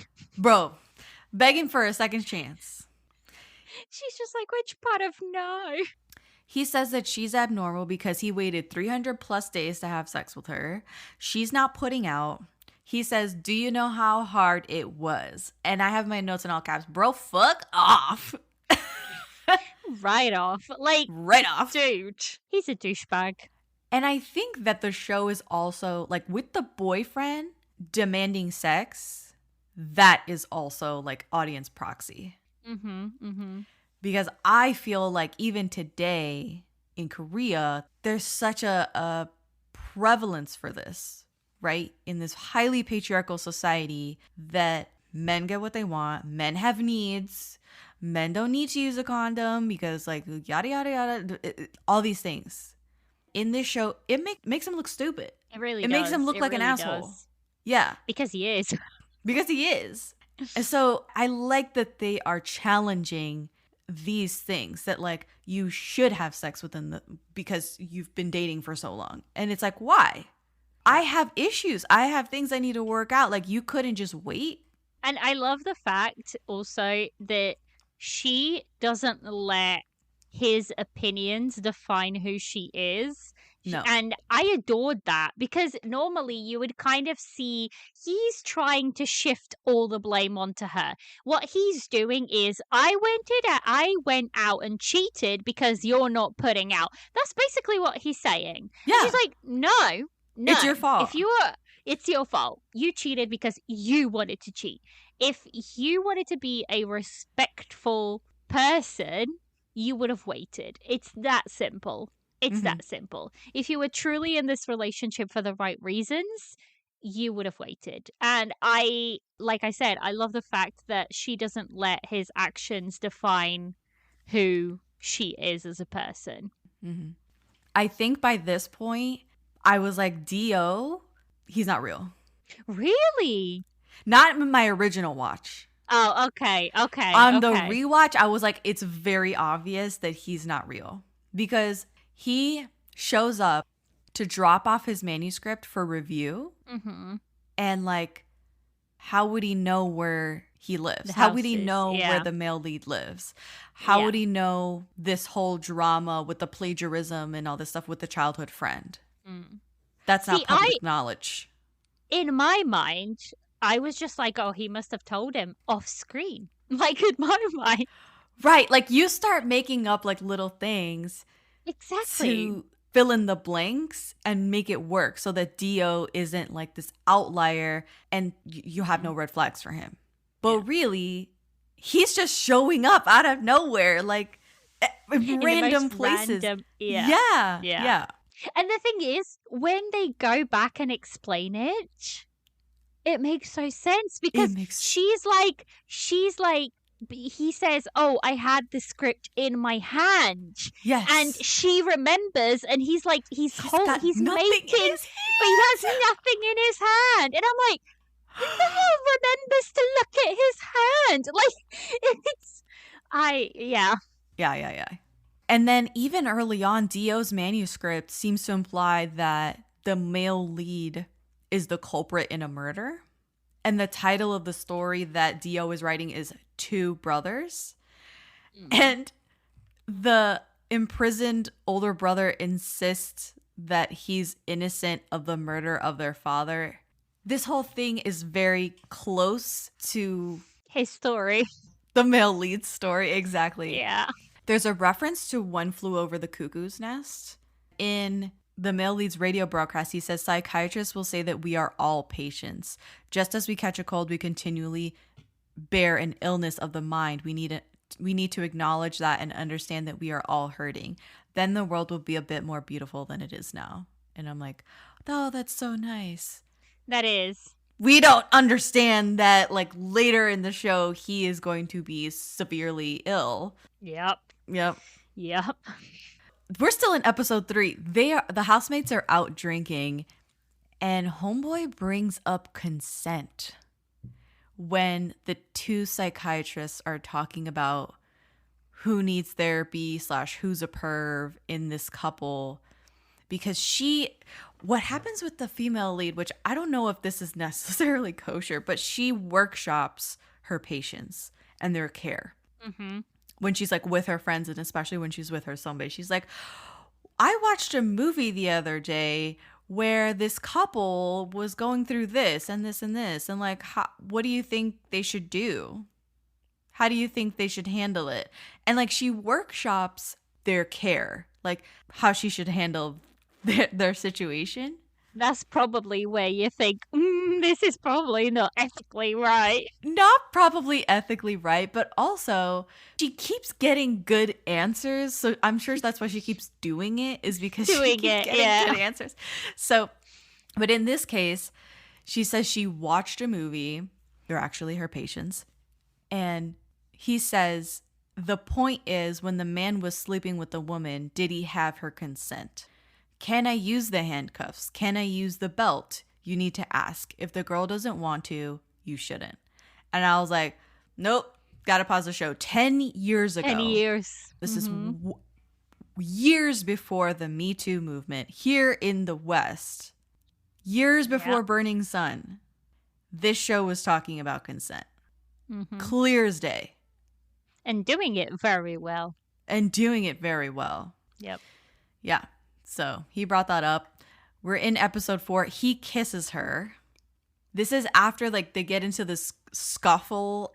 At the bar. That same night they get into a scuffle and they start running. They book it and they're evading the police. And these awful like gangster like young people who like came over and laid hands on Running Man, triggering a Tourette's episode. Yeah.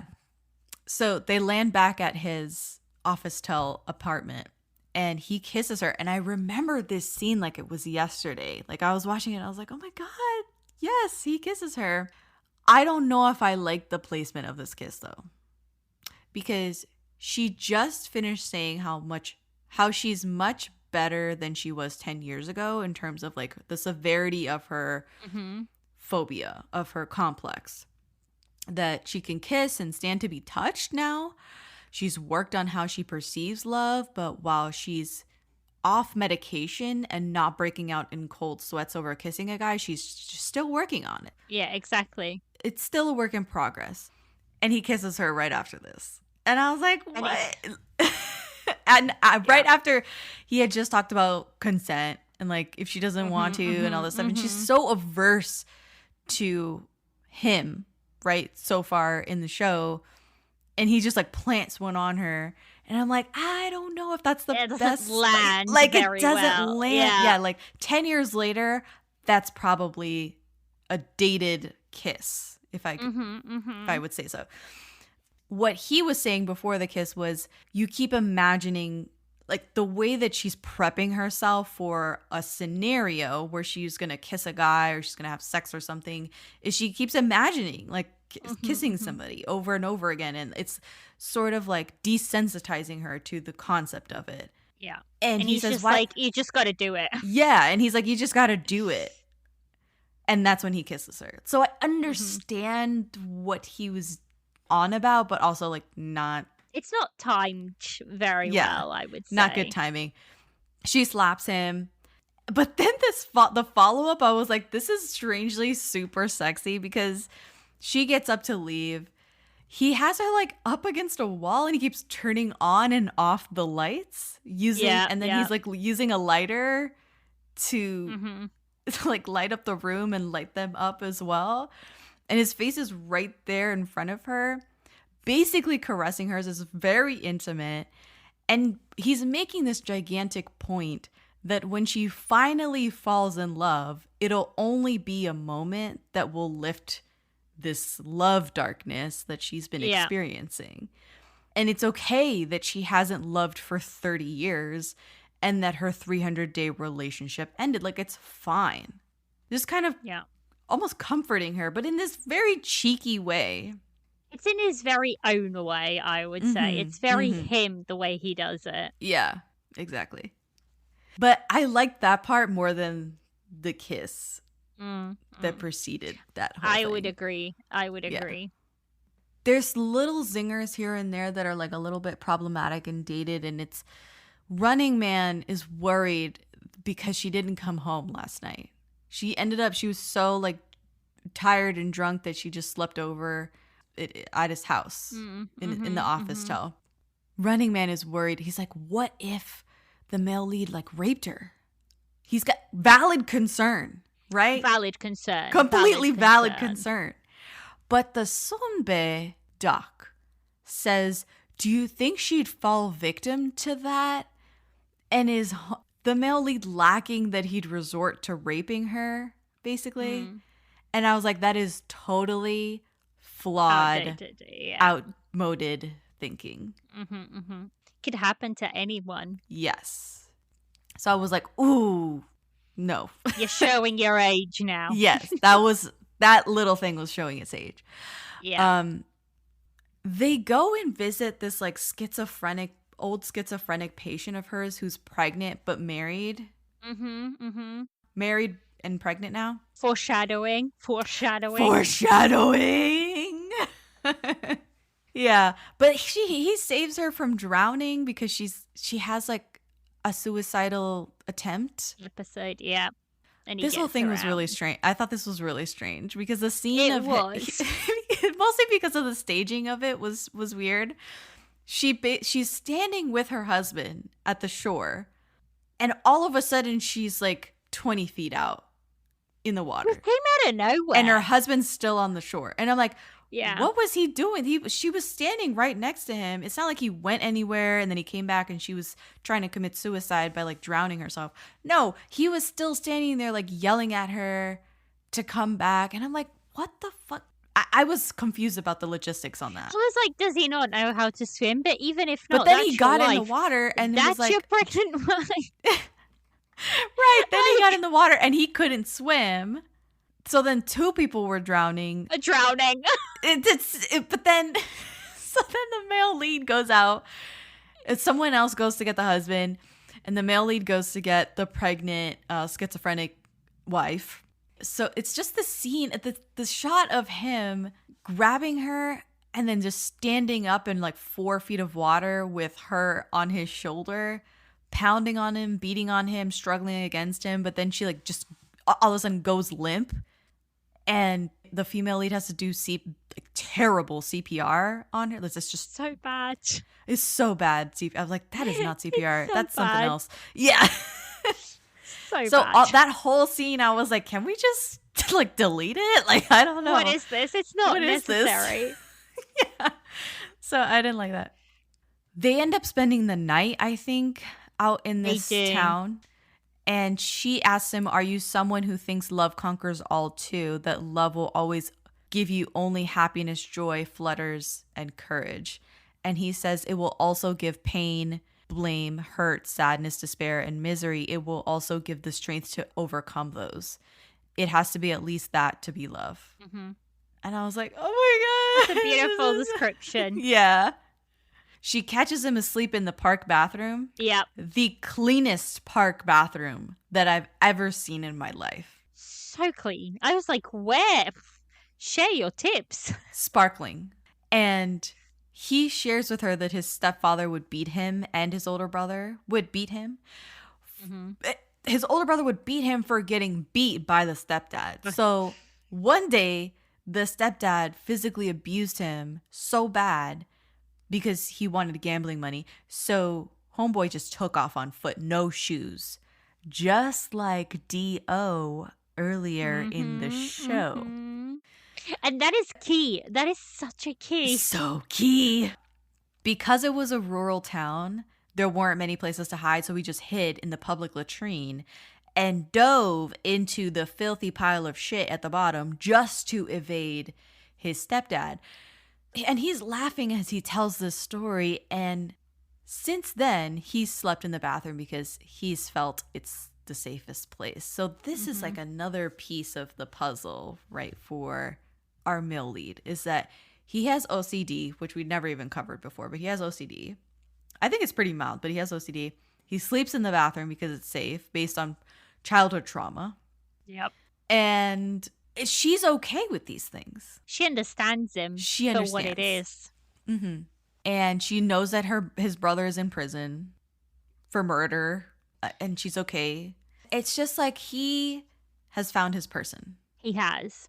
Because he's truly shown her all of his aspects, and she's still there. She's not running for the hills.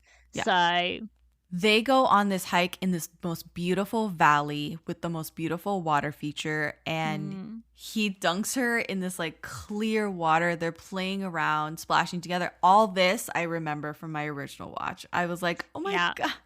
It's so vivid. It's beautiful. Yeah. He kisses her again. He does. And she's speechless. She's flustered. Her heart's beating wildly. She's having a physical reaction to him. She doesn't know what to do with herself. And they like have a full-on makeout session. Yep. She is rocked, like to her core, after this whole interaction. They had to go get new clothes. Like he low-key like buys her clothes. That's another like little trope as well. And he confronts her outside the car. He wants to know if this reaction that she's having, because she's trying to push him away, is because of her anxiety disorder or nah, like what's going on. He says the second kiss, because they kissed again and they made out. He's like, that second kiss, you like that one. Like he's like, he's literally like in her face about it. He's like, no, we got to talk about it because you like that kiss.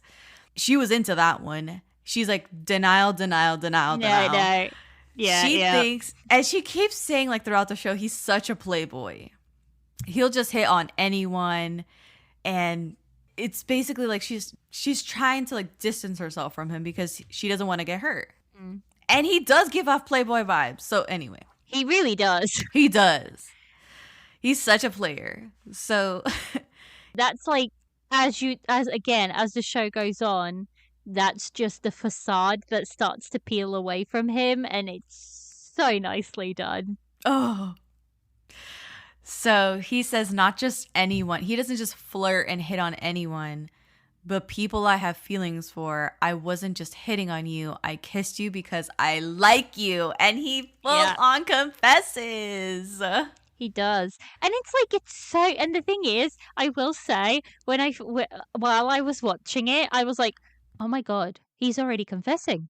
It's only episode 5 and he's already confessing. It's like, do you know what I mean? Everything happens quite early, but as this show proved, that's fine. It works out. That's fine. Yeah. This is the episode, I think it's episode 6. He fights with Dio's dad in this rural area. This is my OST background music. Problem that I had with this scene, right? Talk to me. So first of all, I wrote down that, because these are my notes before knowing that Dio was imaginary, right? So I wrote, even if the male lead is damaged, he still tried to help, like, Dio's character. Like, because I wrote this because he sees himself in Dio's character. And I'm like, how true that was. How true that was. And I was like, this is wild. But the little thing that I said is, so while this scene is happening, they sort of have almost like this cheery background music happening. It's kind of like this, I don't know, but it's kind of like, if sounds. I don't remember what the needle drop was on that. Is it the so let me go? No. Like, it wasn't even I don't think it was a song itself. I think it was just like a background music. Okay. I can't quite remember, but what I wrote is I didn't like how there was almost a cheery song playing while this scene was happening. Because it almost like, when I spoke to my friend about this, and I said to her, this has been so far the only thing that I haven't liked, because it's such a heavy scene. Obviously, at that point, I don't know that he's imaginary and that realistically nothing is happening around him. He's just on the floor in fetal position, but nobody is around him. Like, I don't know that when I'm watching this episode. So to me, there's a real domestic violent scene happening, right? And they have this cheery, almost like cheery song or background music behind it, and it downplays the whole scene. It almost like contradicts the scene. I don't remember what it was, but I don't remember feeling that way about that particular scene. But yeah, like that never happened. Like he doesn't fight nobody. See, but Fighting by himself. By Oh the my end, God. I was like, oh, maybe they're Oh. trying to downplay the scene because there is no scene. The scene is irrelevant. Oh, like, very true. Like maybe they picked the music so that it's almost to throw us off the scent. Exactly. So Yeah. I was like, by the end, but while I was in that moment, watching You were like, what's up with this him- OST in this moment? Exactly. Watching this man getting beaten up and this kid all beaten up and this mother all beaten. I was like, I don't like it. So, because it almost felt like it was disrespectful to like the hard moment that we were watching on screen. But then again, you come back 6 episodes later or however many, 4 episodes later, or however many, and it's like, it's irrelevant because that scene never happened. And it's kind of like, okay. Yeah. I think around here they said, like, he goes to the police station and they're like, why were you over there? Like, that the house is abandoned and all this stuff. He's like, that's not abandoned. I think it was around this time, episode 6, 7, that I realized on original watch that Dio was not real. He's a hallucination. See, I had no clue. No clue until they hit you right with it and they reveal it. Yeah. I was like, no clue. No clue. Maybe I'm giving myself too much credit, and it was around here that I was getting antsy and getting a little bit like, is Dio not like, it's questioning? Yeah. But not fully accepting the fact that Dio's not real. On original watch. Flesh out this character, and you It's come so to it's roots? so tangible. It's hard to explain unless you watch it, but it is such a tangible. It's like, again, I've made the comparison of Sixth Sense before. It's like Sixth Sense. Like, you're like, this is a real, tangible person with real issues. They have a domestic violence situation at home, and he feels particularly called to save him because of his own past. It made total sense. It made sense. Yeah.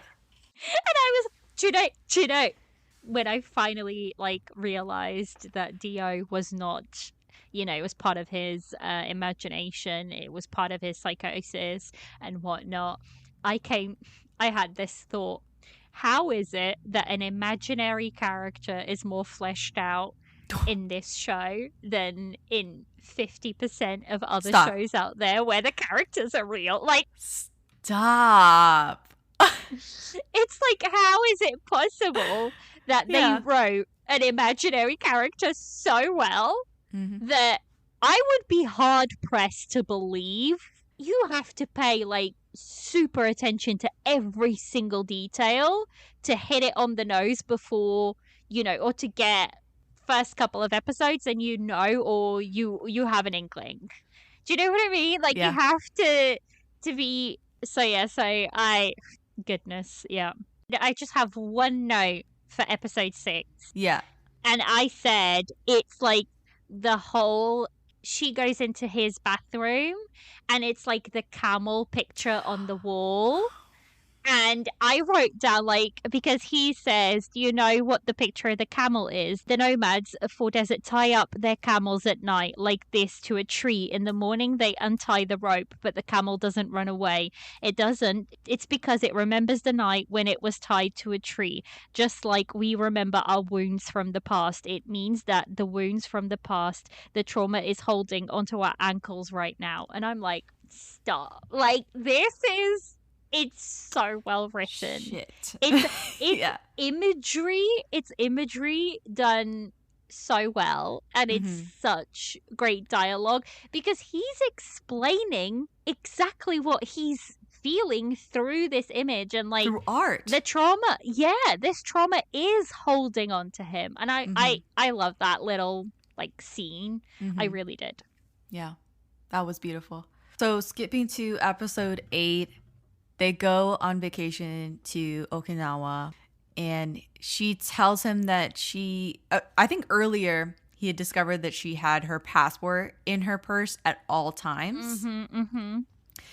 And it's because she always wants to be free and travel the world. And that's why she always keeps it on her. So they go to Okinawa. She breaks her arm running through the parking lot on the way to the terminal. And that's why she has the cast. That's what we were talking about in the non-spoiler section. Makes sense about the now, cast on her arm. Yeah. He says to her that if he could not write, he wouldn't know what to do. He jokes that maybe he'd kill himself like Hemingway. And she says that she was like, what? If you couldn't write, of course you could do other things, like trying to come at it from a different angle. Like, you don't have to kill yourself just because you can't write. Yeah. That doesn't make no sense. Like, you can do other things. She says she became a doctor because when the school kids started calling her dad a retard, she decided, I'm going to become a doctor, and she did it out of pride. She wanted to learn more about the human mind, to understand her own mother better, as well as understand herself better.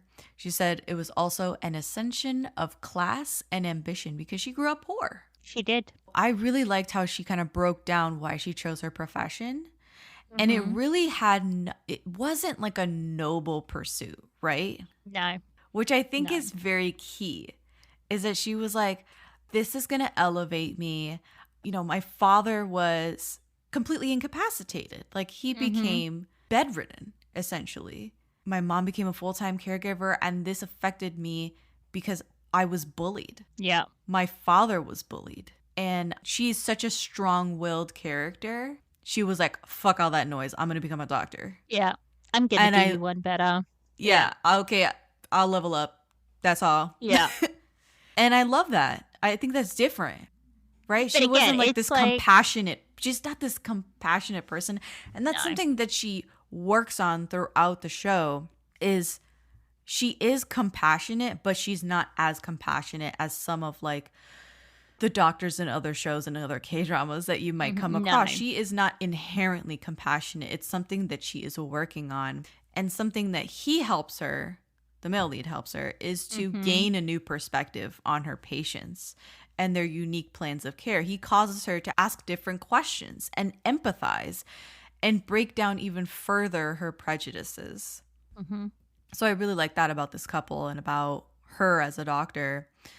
In this scene, his phone rings, quote unquote, but it doesn't.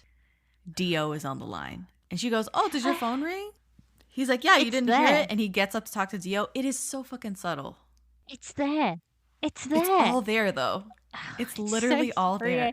I was so mad at myself for not catching that one. Yes. So mad. I know. At the end of this episode, they have sex on the beach. Bitch. What a beautiful scene. Beautiful scene. Beautiful scene. Beautiful scene. She cries post-coitus. He just like strokes her hair. He's crying with her. Definitely empathizing with her deeply. With where she's at, yeah. Yeah, where she's at. And he calls himself passive, but really I think he's just empathizing with her. He's like feeling with her. And she asks him if he loves her. And he says yes. Yeah. And she goes, but I don't love you yet. And I was like, she's so fucking real for that. Like, she's so real. She's like, it's only been 2 months since we've known each other. And she's just like, I don't love you yet. Like, I'm not there yet. I'm not going to say it back yet. And he just like takes it. Yeah, he's just like, okay, it's fine. That's cool. Yeah. She won't say why she's crying. She says she'll share it later. And if he hears how bad No one goes to Hank's for spreadsheets. They go for a darn good pizza. Lately, though, the shop's been quiet, so Hank decides to bring back the $1 slice. He asks Copilot in Microsoft Excel to look at his sales and costs and help him see if he can afford it. Copilot shows Hank where the money's going and which little extras make the dollar slice work. Now Hank has a line out the door. Hank makes the pizza, Copilot handles the spreadsheets. Learn more at m365copilot.com/work. Bonjour, compadre. It's the Priceline Negotiator. How do I negotiate so many great travel deals? My greatest gadget, the Priceline app. It's got hotel deals, flight deals, rental car deals, all of those deals in a bundle. Deals, game day deals, concert trip deals. No one deals more deals than Priceline. Hold your horses, there's more. The app lets you filter hotels by neighborhood, vibe, star level, and amenities like pools and spas and beachfronts and... Wait, I'm not done. Stop cutting me off. Priceline! She really is what she was thinking about and still loves her, then she'll believe that he loves her for real. Episode 10 and 11, it's them working through their relationship, you know, setting boundaries. Instead of him snapping at her that he's working and writing and not using a coherent sentence of like, hey, I'm working, like, can you come back in an hour or whatever? Or disappearing for days and not calling her while he works and neglecting food and sleep. Maybe they can agree to meet on certain days. So then they come up with like, oh, we'll meet on Fridays. We'll do date night, yada, yada. The only note that I have for episode 10 is Dio being imaginary of our male lead. Get out of here. So that's when you realized. That is when I realized that is the only note that I have for episode 10. Because I was like, I get it. They're having this whole discourse of like, they're trying to figure each other out. They're trying to, what they're really trying to do is they're trying to figure out how they as individuals slot into a relationship. That's what they're trying to do, right? And I was like, yes, this is very important. What about Dio? Like, what just happened?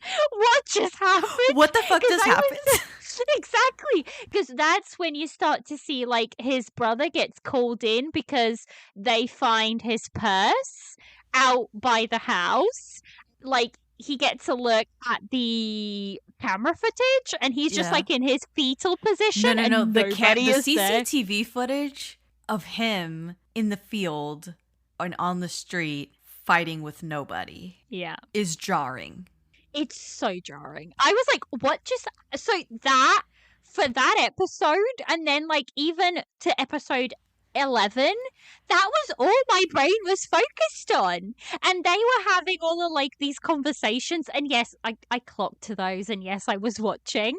But all like I was like, it felt You're like reeling. I was being torn. And exactly, you're reeling from that.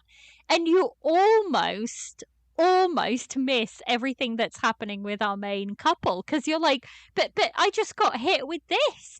And this is why I am not a big rewatcher, but I think you might need to rewatch it.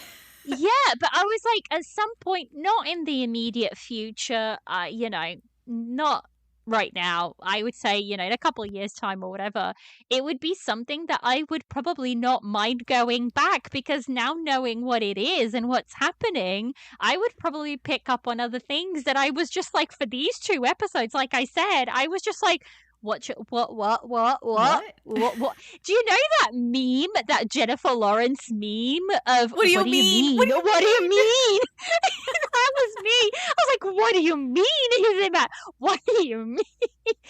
I was waiting for a DM from you or a voice note from you. Oh, I should have sent it to you. When you got to these episodes, because I recommend this show to people every so often. And I expect them to circle back and be what the fuck? Like, because these couple of episodes is when it's truly like, this is a reveal. This is when shit hits the fan. I feel like these are the episodes when they walk away from the rom-com. Like, there's still bits there, but this is the break away from the rom-com. And I could kind of understand a tonal shift. The tonal shift. This is when it happens. But like, to me, whereas some people might find that, I don't know, they don't like it, or they might find that it's, they don't see it coming. I always thought there was going to be a tonal shift. I just didn't think it was going to be done in this manner. I didn't expect it to be with him getting severely, him being ill and him having... Yeah. Like, I didn't see that necessarily being the tonal shift, but I saw that there was going to be one coming because, like, you can't sustain, 16 episodes. And plus, by that point, our female lead is fairly we worked in through quotation her marks. Exactly. issues. So, like, what else is going to happen? So it's going to have to be his story in the second half. And I always thought it was going to be his brother and, like, that whole situation, which it is. Right. It is. But I always thought, but it's not at the same time. Yeah. Because it's like, it's the male lead. That's where the focus is on. It truly starts. I mean, it's their story and how they endure, how they work through it, how she processes this news and how he processes the news that he's actually schizophrenic. Yeah. It's wild. I'm like, it's wild. For those 2 episodes, like I said, I was just reeling. I was like, what do you mean? And it's not like they did it like without laying any Easter eggs for us. It's there. It's there. All there. This was always the plan.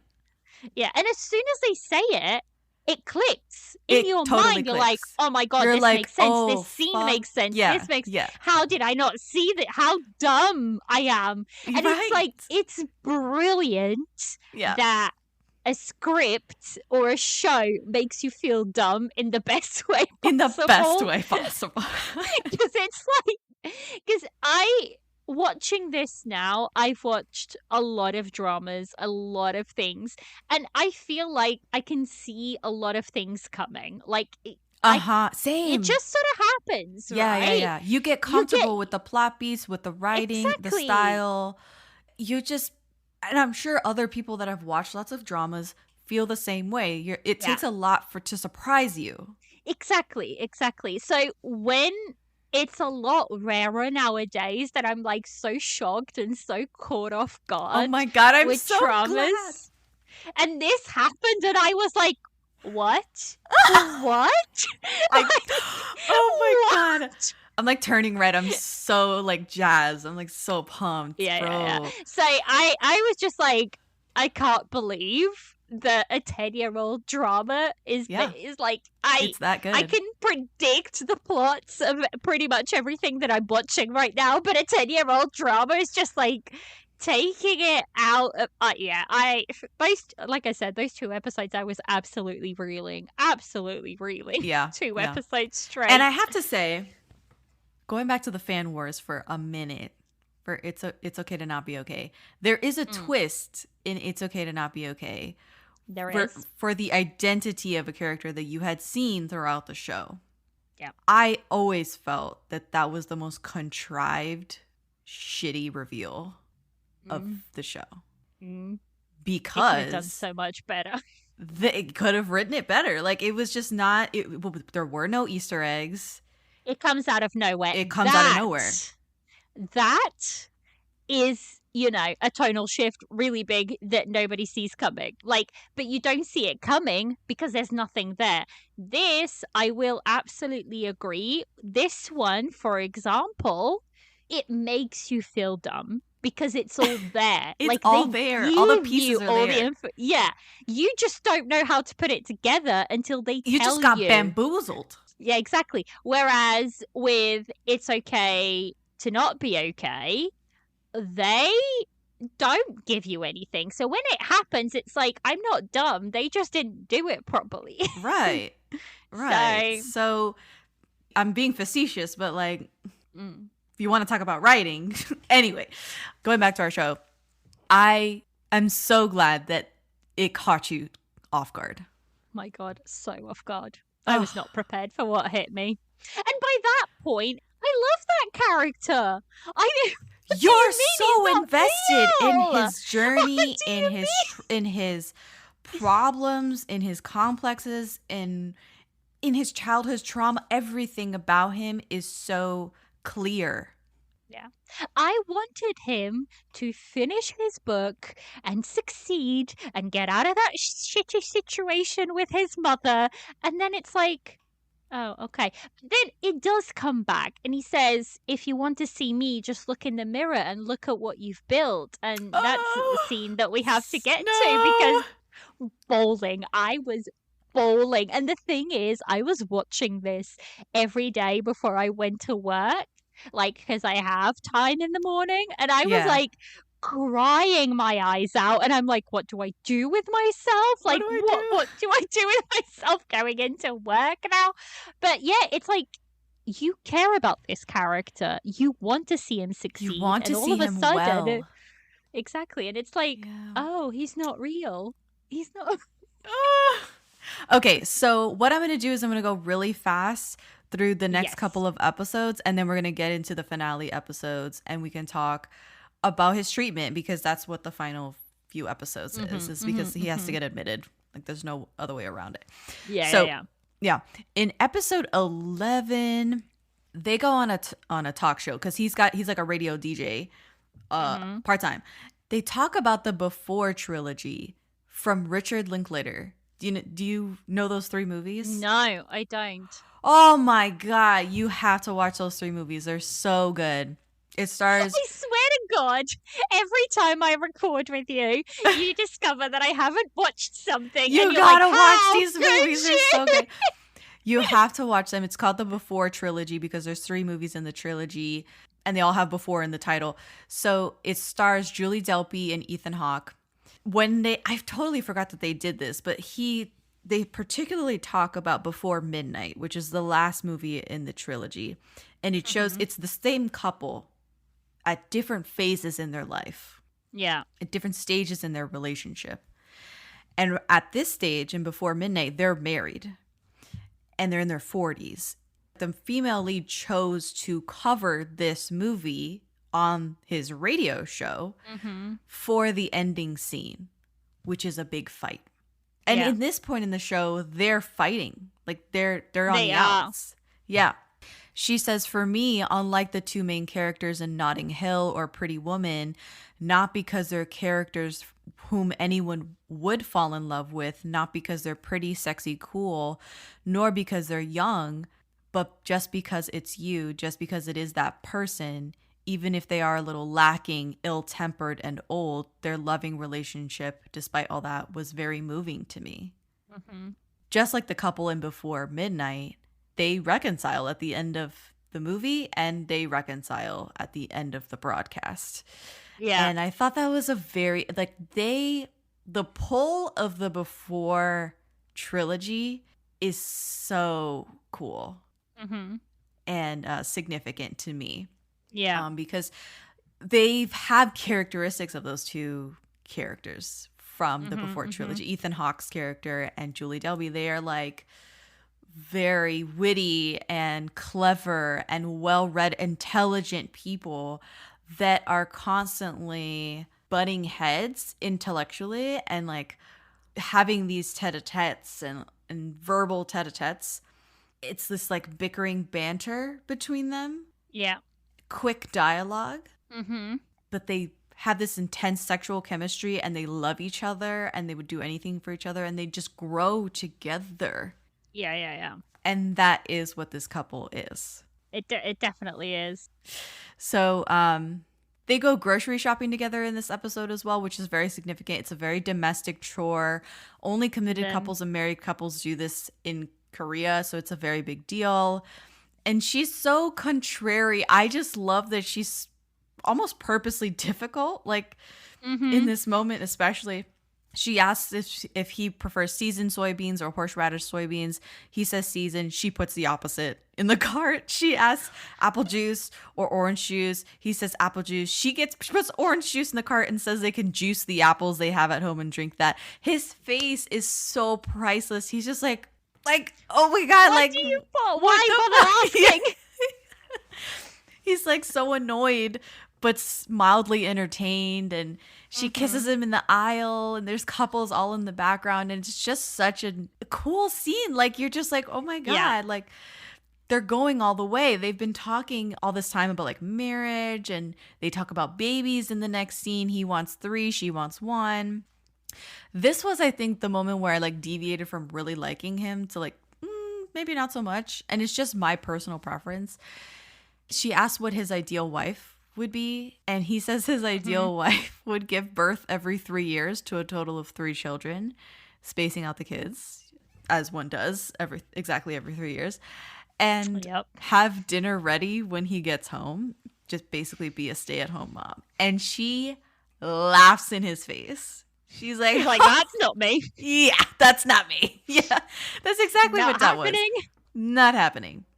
And it's just like such a common thing that you hear. Korean men want the stay-at-home mom, or just that concept of women will quit their jobs when they get married, quit their jobs when they have children in Korea, which contributes to them just not getting paid as much in Korea, and the gender wage gap and all sorts of shit, right, in Korea. Yeah. And she's over here. She is a highly educated professional. She's like, I worked hard for my degree. She's I'm like, not I giving have that student up. debt, and I'm not gonna give up my profession. Yeah, I worked happen to hard. like what I do. Yeah. She's like, maybe I want one. Yeah. If that. If that. She's just so real. Like, it's a tangible character. Anyway, moving forward, his hallucination gets stronger and stronger with Dio. Yeah. It's revealed that neither brother, the male lead or the imprisoned brother, killed the stepdad.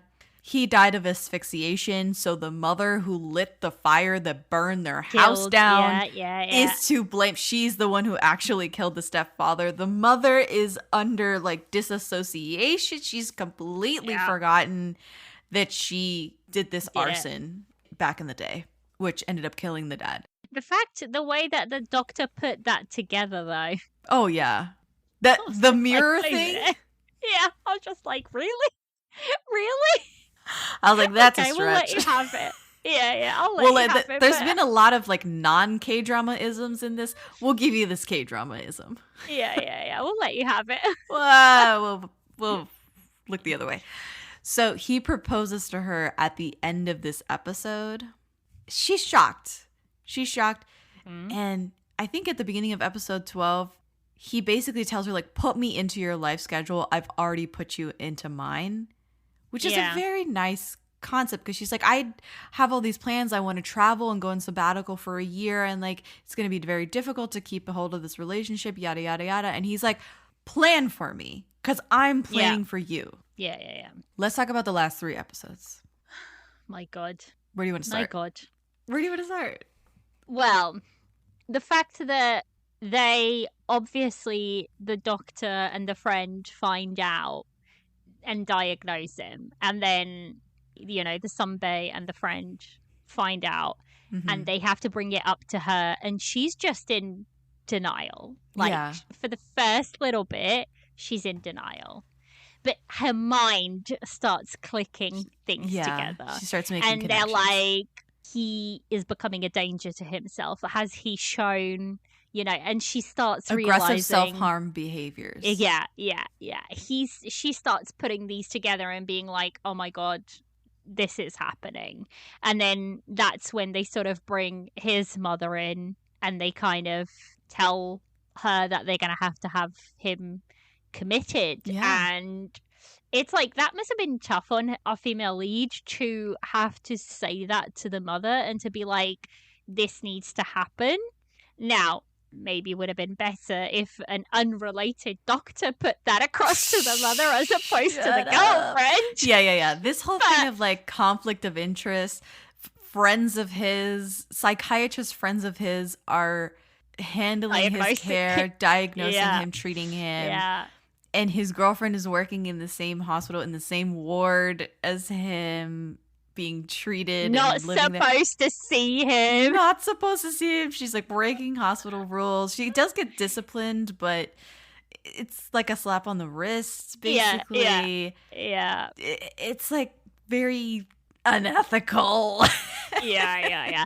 I will say that is one thing about this drama, but it is quite unethical in certain places, but maybe, 10 this is where you have to give it a bit of grace and be like, this was 10 years ago. It's a K-drama. It's a K-drama. Yeah, you gotta give it a bit of grace. Yeah. Exactly. So for me, then episode 14 is like one of the episodes that I have quite a lot of notes because a lot happens in episode 14. All right, yeah. Like it's the scene basically where he gets into a car accident and he's seeing Dio being dying. Stop it. So and I'm like sobbing, absolutely sobbing, because nobody sees it, but to him, that is his reality. Yeah. That is what's happening. And he's begging everybody around him to save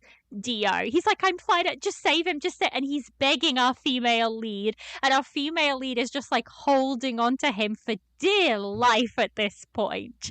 And it's just like, oh my god, and I'm like sobbing, absolutely sobbing throughout that. The acting in this scene, oh my god, phenomenal. Oh my god, phenomenal. Yeah. Not only from our main couple, but everybody around him. And from Dio. Like, this is his first role. And I'm like, Dio dude, throughout the show is just devastating. He is. Oh He's my God, so he is. good. So good. This is his first acting role. I would have never guessed. No, I wouldn't either. I would have thought he came from the Juilliard School of yada, yada, yada. Because he is that good. It's crazy. And then obviously unassailable. It's wild. And then our male lead gets put into care. He gets admitted. And like one of the lines that I have is him, you just see the shift, because obviously he's on all of these medications and he's just like vacant. Yeah. He's not there. Like, he's not there. And the acting for this is insane, because up to this point we've seen this almost larger than life character. We've seen this very funny character, this charming, and this is the point. This is the point you realize, oh my god, a lot of it was an act, a persona that he put out to the world so that he would, keep people away. And even then, he says it to our female lead. She isn't supposed to visit him, but she does. And he says to her, I'm not like myself in here. Of seeing Gangwoo is a disease, I'll cure it myself. And it's just like, oh no, you can't do that. Oh my god. Gangwoo is like his safety blanket. That is his safety blanket. And it's like, taking that away from somebody it must be incredibly difficult. Because he needs him. And it's just like, you get to the point where he's just like, I don't know what's real. I don't know. Like, he lost his grip. I can't imagine. That's something that I can't imagine. Yeah. Myself. I've never been through that. And I think it's one of those things where, unless you've been through a situation like that, yes, we can try to empathize with the character, but we're not going to know what it's truly like, to the point where he is a broken man. He is vacant. He's almost not there. And he is even saying to this girlfriend that he wanted to marry, I don't know if you're real. I don't know what's real. I'm not me. I don't know what's happening anymore. I don't feel like myself. And it takes courage on her part to step away and be like, but this is what's best for you. Like, I can't. Me not doing anything is me helping you. I can't get you out of here. And it's just like, it is such beautifully well written. It is angsty. It is, gut wrenching, like you're saying. It's just so well acted, because you have these two broken people, and she becomes almost his reason, in a sense, to kind of, hold on. And I don't know. It's just so well written. It's just so well written. So well acted. On top of this, her family demands that she break up with him. Oh my God, yes, I wrote down because I was like, I can see on where this they're watch, coming from. I completely understood the family. I understood it. Like I didn't agree with them, but I understood them. Exactly. That's my point. Because like especially to her mother is a constant caregiver. She doesn't want her daughter to be in that situation. And although it's very different situations, like there is no cure for her father, for him, with the right medication and the right observations, he can have a good quality of life. Exactly. So it's very different. Disorder. Yeah. But for her mother, all she can see is this tag of disability, of this tag of the stigma. Her daughter, this stigma that her daughter is going to have to care for her partner, that her daughter is going to have to give more of herself than she's going to get back. And that's probably all the mother can see. So actually, when I first watched it, I was so angry at it. I was so angry at the mother, but a little bit like as I was sitting on it and I was, thinking through it, I was like, actually, I don't agree with the actions, but I understand the actions. I understand where they're coming from. So yeah. I don't don't agree, and I don't think it was right for her to slap her and like lay hands on her and stuff like that. But I understand where it was coming from and what she said. And at one point she even says, "Do you know what it's like to live with a patient?" And like that says it all. Like that is the crux of the issue, is that she would be not living with a partner, living with a patient. Something else that was added, which I did not like this character. I thought this was the worst written character of the show, especially when everybody else is so well written. The sister. Oh, I didn't like her. This is she such added a nothing. Added nothing. They could have written her out so easily. She was not necessary. Yeah. She was not necessary. She says this juicy ass bit in this episode. She says, because she quits her job at the cafe, which I guess she felt obligated to do because that's Homeboy's building. And technically his cafe. She comes in and like glares at the female lead and says that she went to community college because of her. Yeah. Because the sister, like the female lead, went to medical school. Yeah, but she worked her ass off to get there. But the family could only afford to send one of the daughters to a very expensive or prestigious school. So there's a lot of resentment and bitterness there. And we never unpacked that at all in the show. No. Or even hinted that that was there until this one moment. And I was like, oh, that didn't like that, but that was juicy.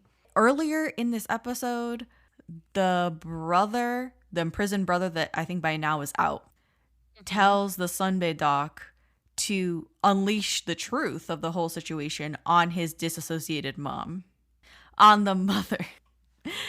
But the doc, Sunbae, says, no, you should do it yourself. I didn't understand that. This is what he said. Like, basically, he was saying, you're so abrasive, and basically, you could just torture her with the truth until she remembers. The quote is, there's no medical basis, but who knows? Like, maybe it'll work. Yeah. And I was like, what? What do you mean? What do you mean? Torture the poor woman with the truth until she like has a breakthrough? Are you joking? Or you break her and she has a breakdown. Yeah, like I was like, that's just wrong. So I feel like they gave the Sunbae doc like the most questionable like medical practice things in the whole show. I have the quote from when she goes to see, the female lead goes to see him. This is against ethical standards, against his plan of care, against hospital regulations. She's not supposed to see him. And she goes in and they're having this conversation. It's just like you said, he's like really vacant. He's low energy and he looks bad. And he says, words won't come to me that well. It's hard to walk too. I want to see you, but suddenly get sleepy.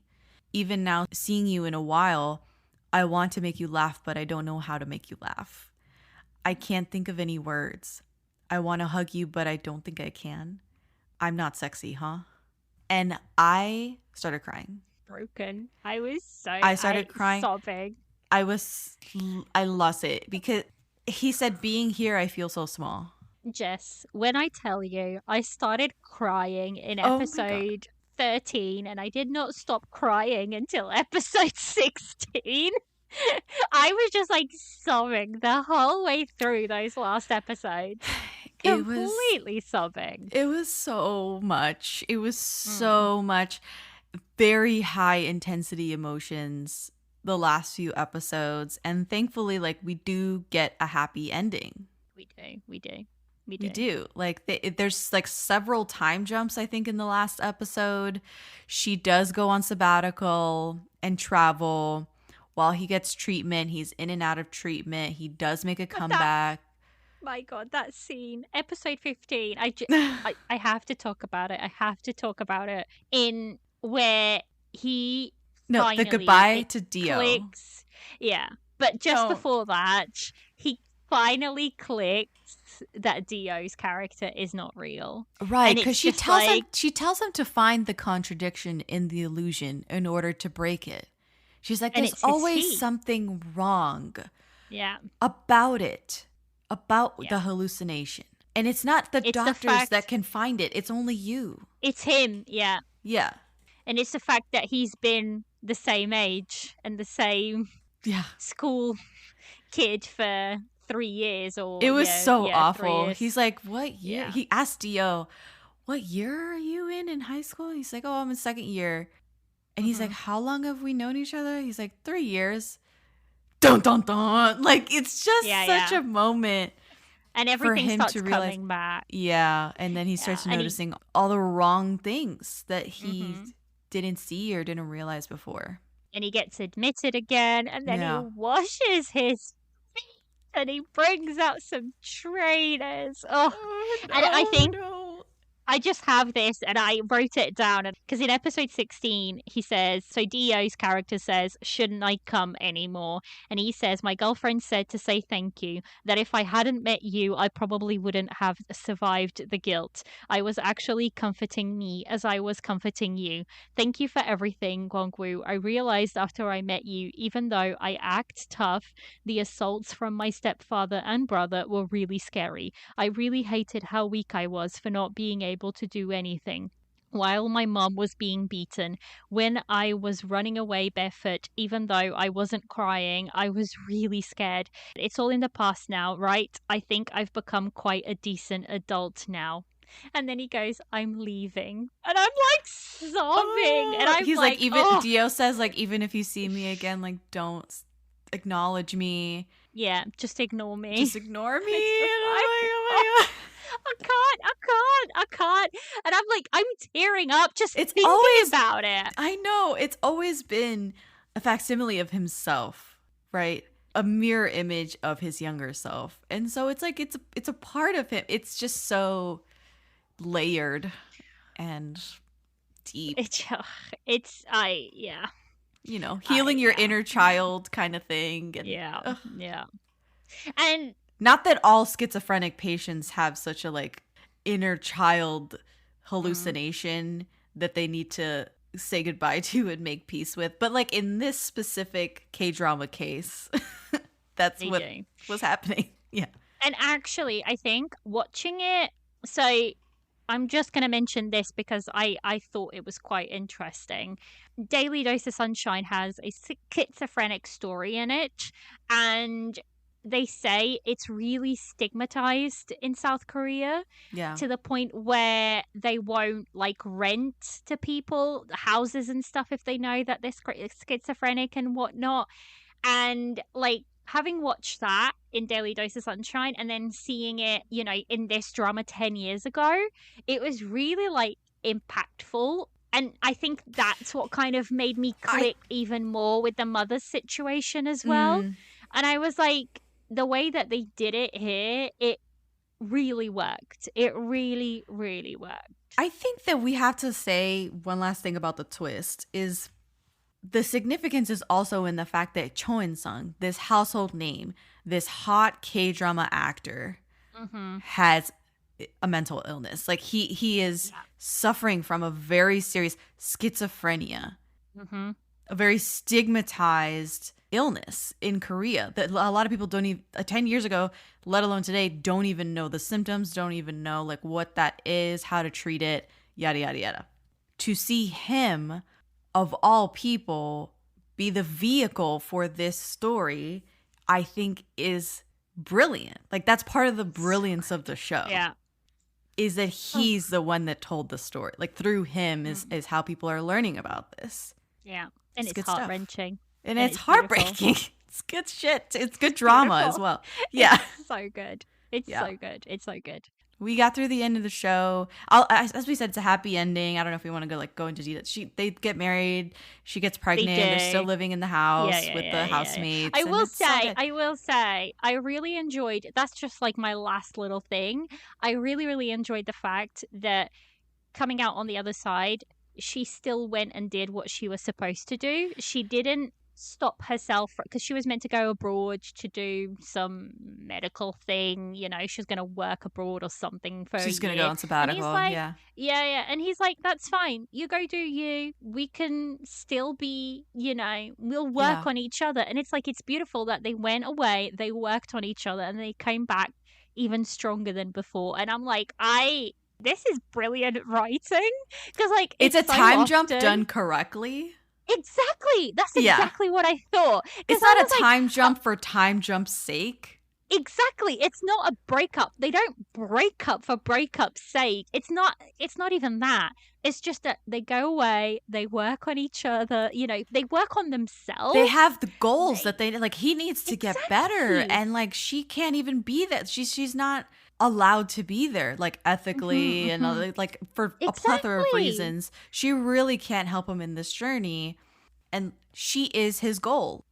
And her goals were already there from the get-go. Like she wanted to travel, she wanted to be free, she wanted to go on sabbatical, and she always wanted that. So like they do that. Yeah, this is her showing, for example, her mother that she can still have her life and she can still be herself. Yeah. And she can still be in the relationship as well. It's like it's just so well done. This is a strong female lead, well written. Like this is what I mean when I say I like strong female leads. It's the fact that the woman can have it all. She can have the relationship and she can have the career and she can do what men do. It's just like I don't even know what else to say. I loved it. I really did. This warms my heart. If you have gotten this far in the episode, which is a really long one, thank you so much for listening this far. And if you spoiled the whole show for yourself, I promise you will not be disappointed. Watch the show for yourself and just experience it. There's a lot that we didn't talk about, a lot that we left on the table, so many scenes that we didn't dissect, and there's just not enough time in the day. Thank you so much for doing this, Liliana, for watching all the 16 episodes, and for deep diving on It's Okay, That's Love. Where can people find you online in case they haven't listened to all the other episodes with you on it or any Drama Trio episodes?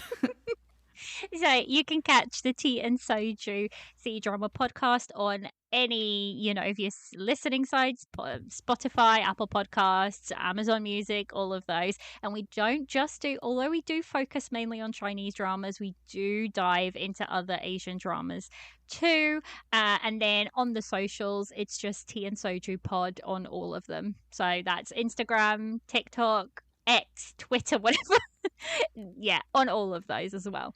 Awesome. Thank you again, Liliana. We'll talk soon. Thank you so much. Yay. All right. That's been our show. We'll get out of here. I'm Jess, and this has been the Daebak K-Rambles podcast. Some things work better together, like NARS's Soft Matte Complete Concealer and Radiant Creamy Concealer. Soft Matte Complete Concealar erases and blurs imperfections with full coverage. Then, Radiant Creamy Concealer evens and brightens with a luxurious texture and radiant finish. 2 concealers, 1 flawless look. Perfect for a no foundation base. NARS, better together. Visit Sephora to shop now.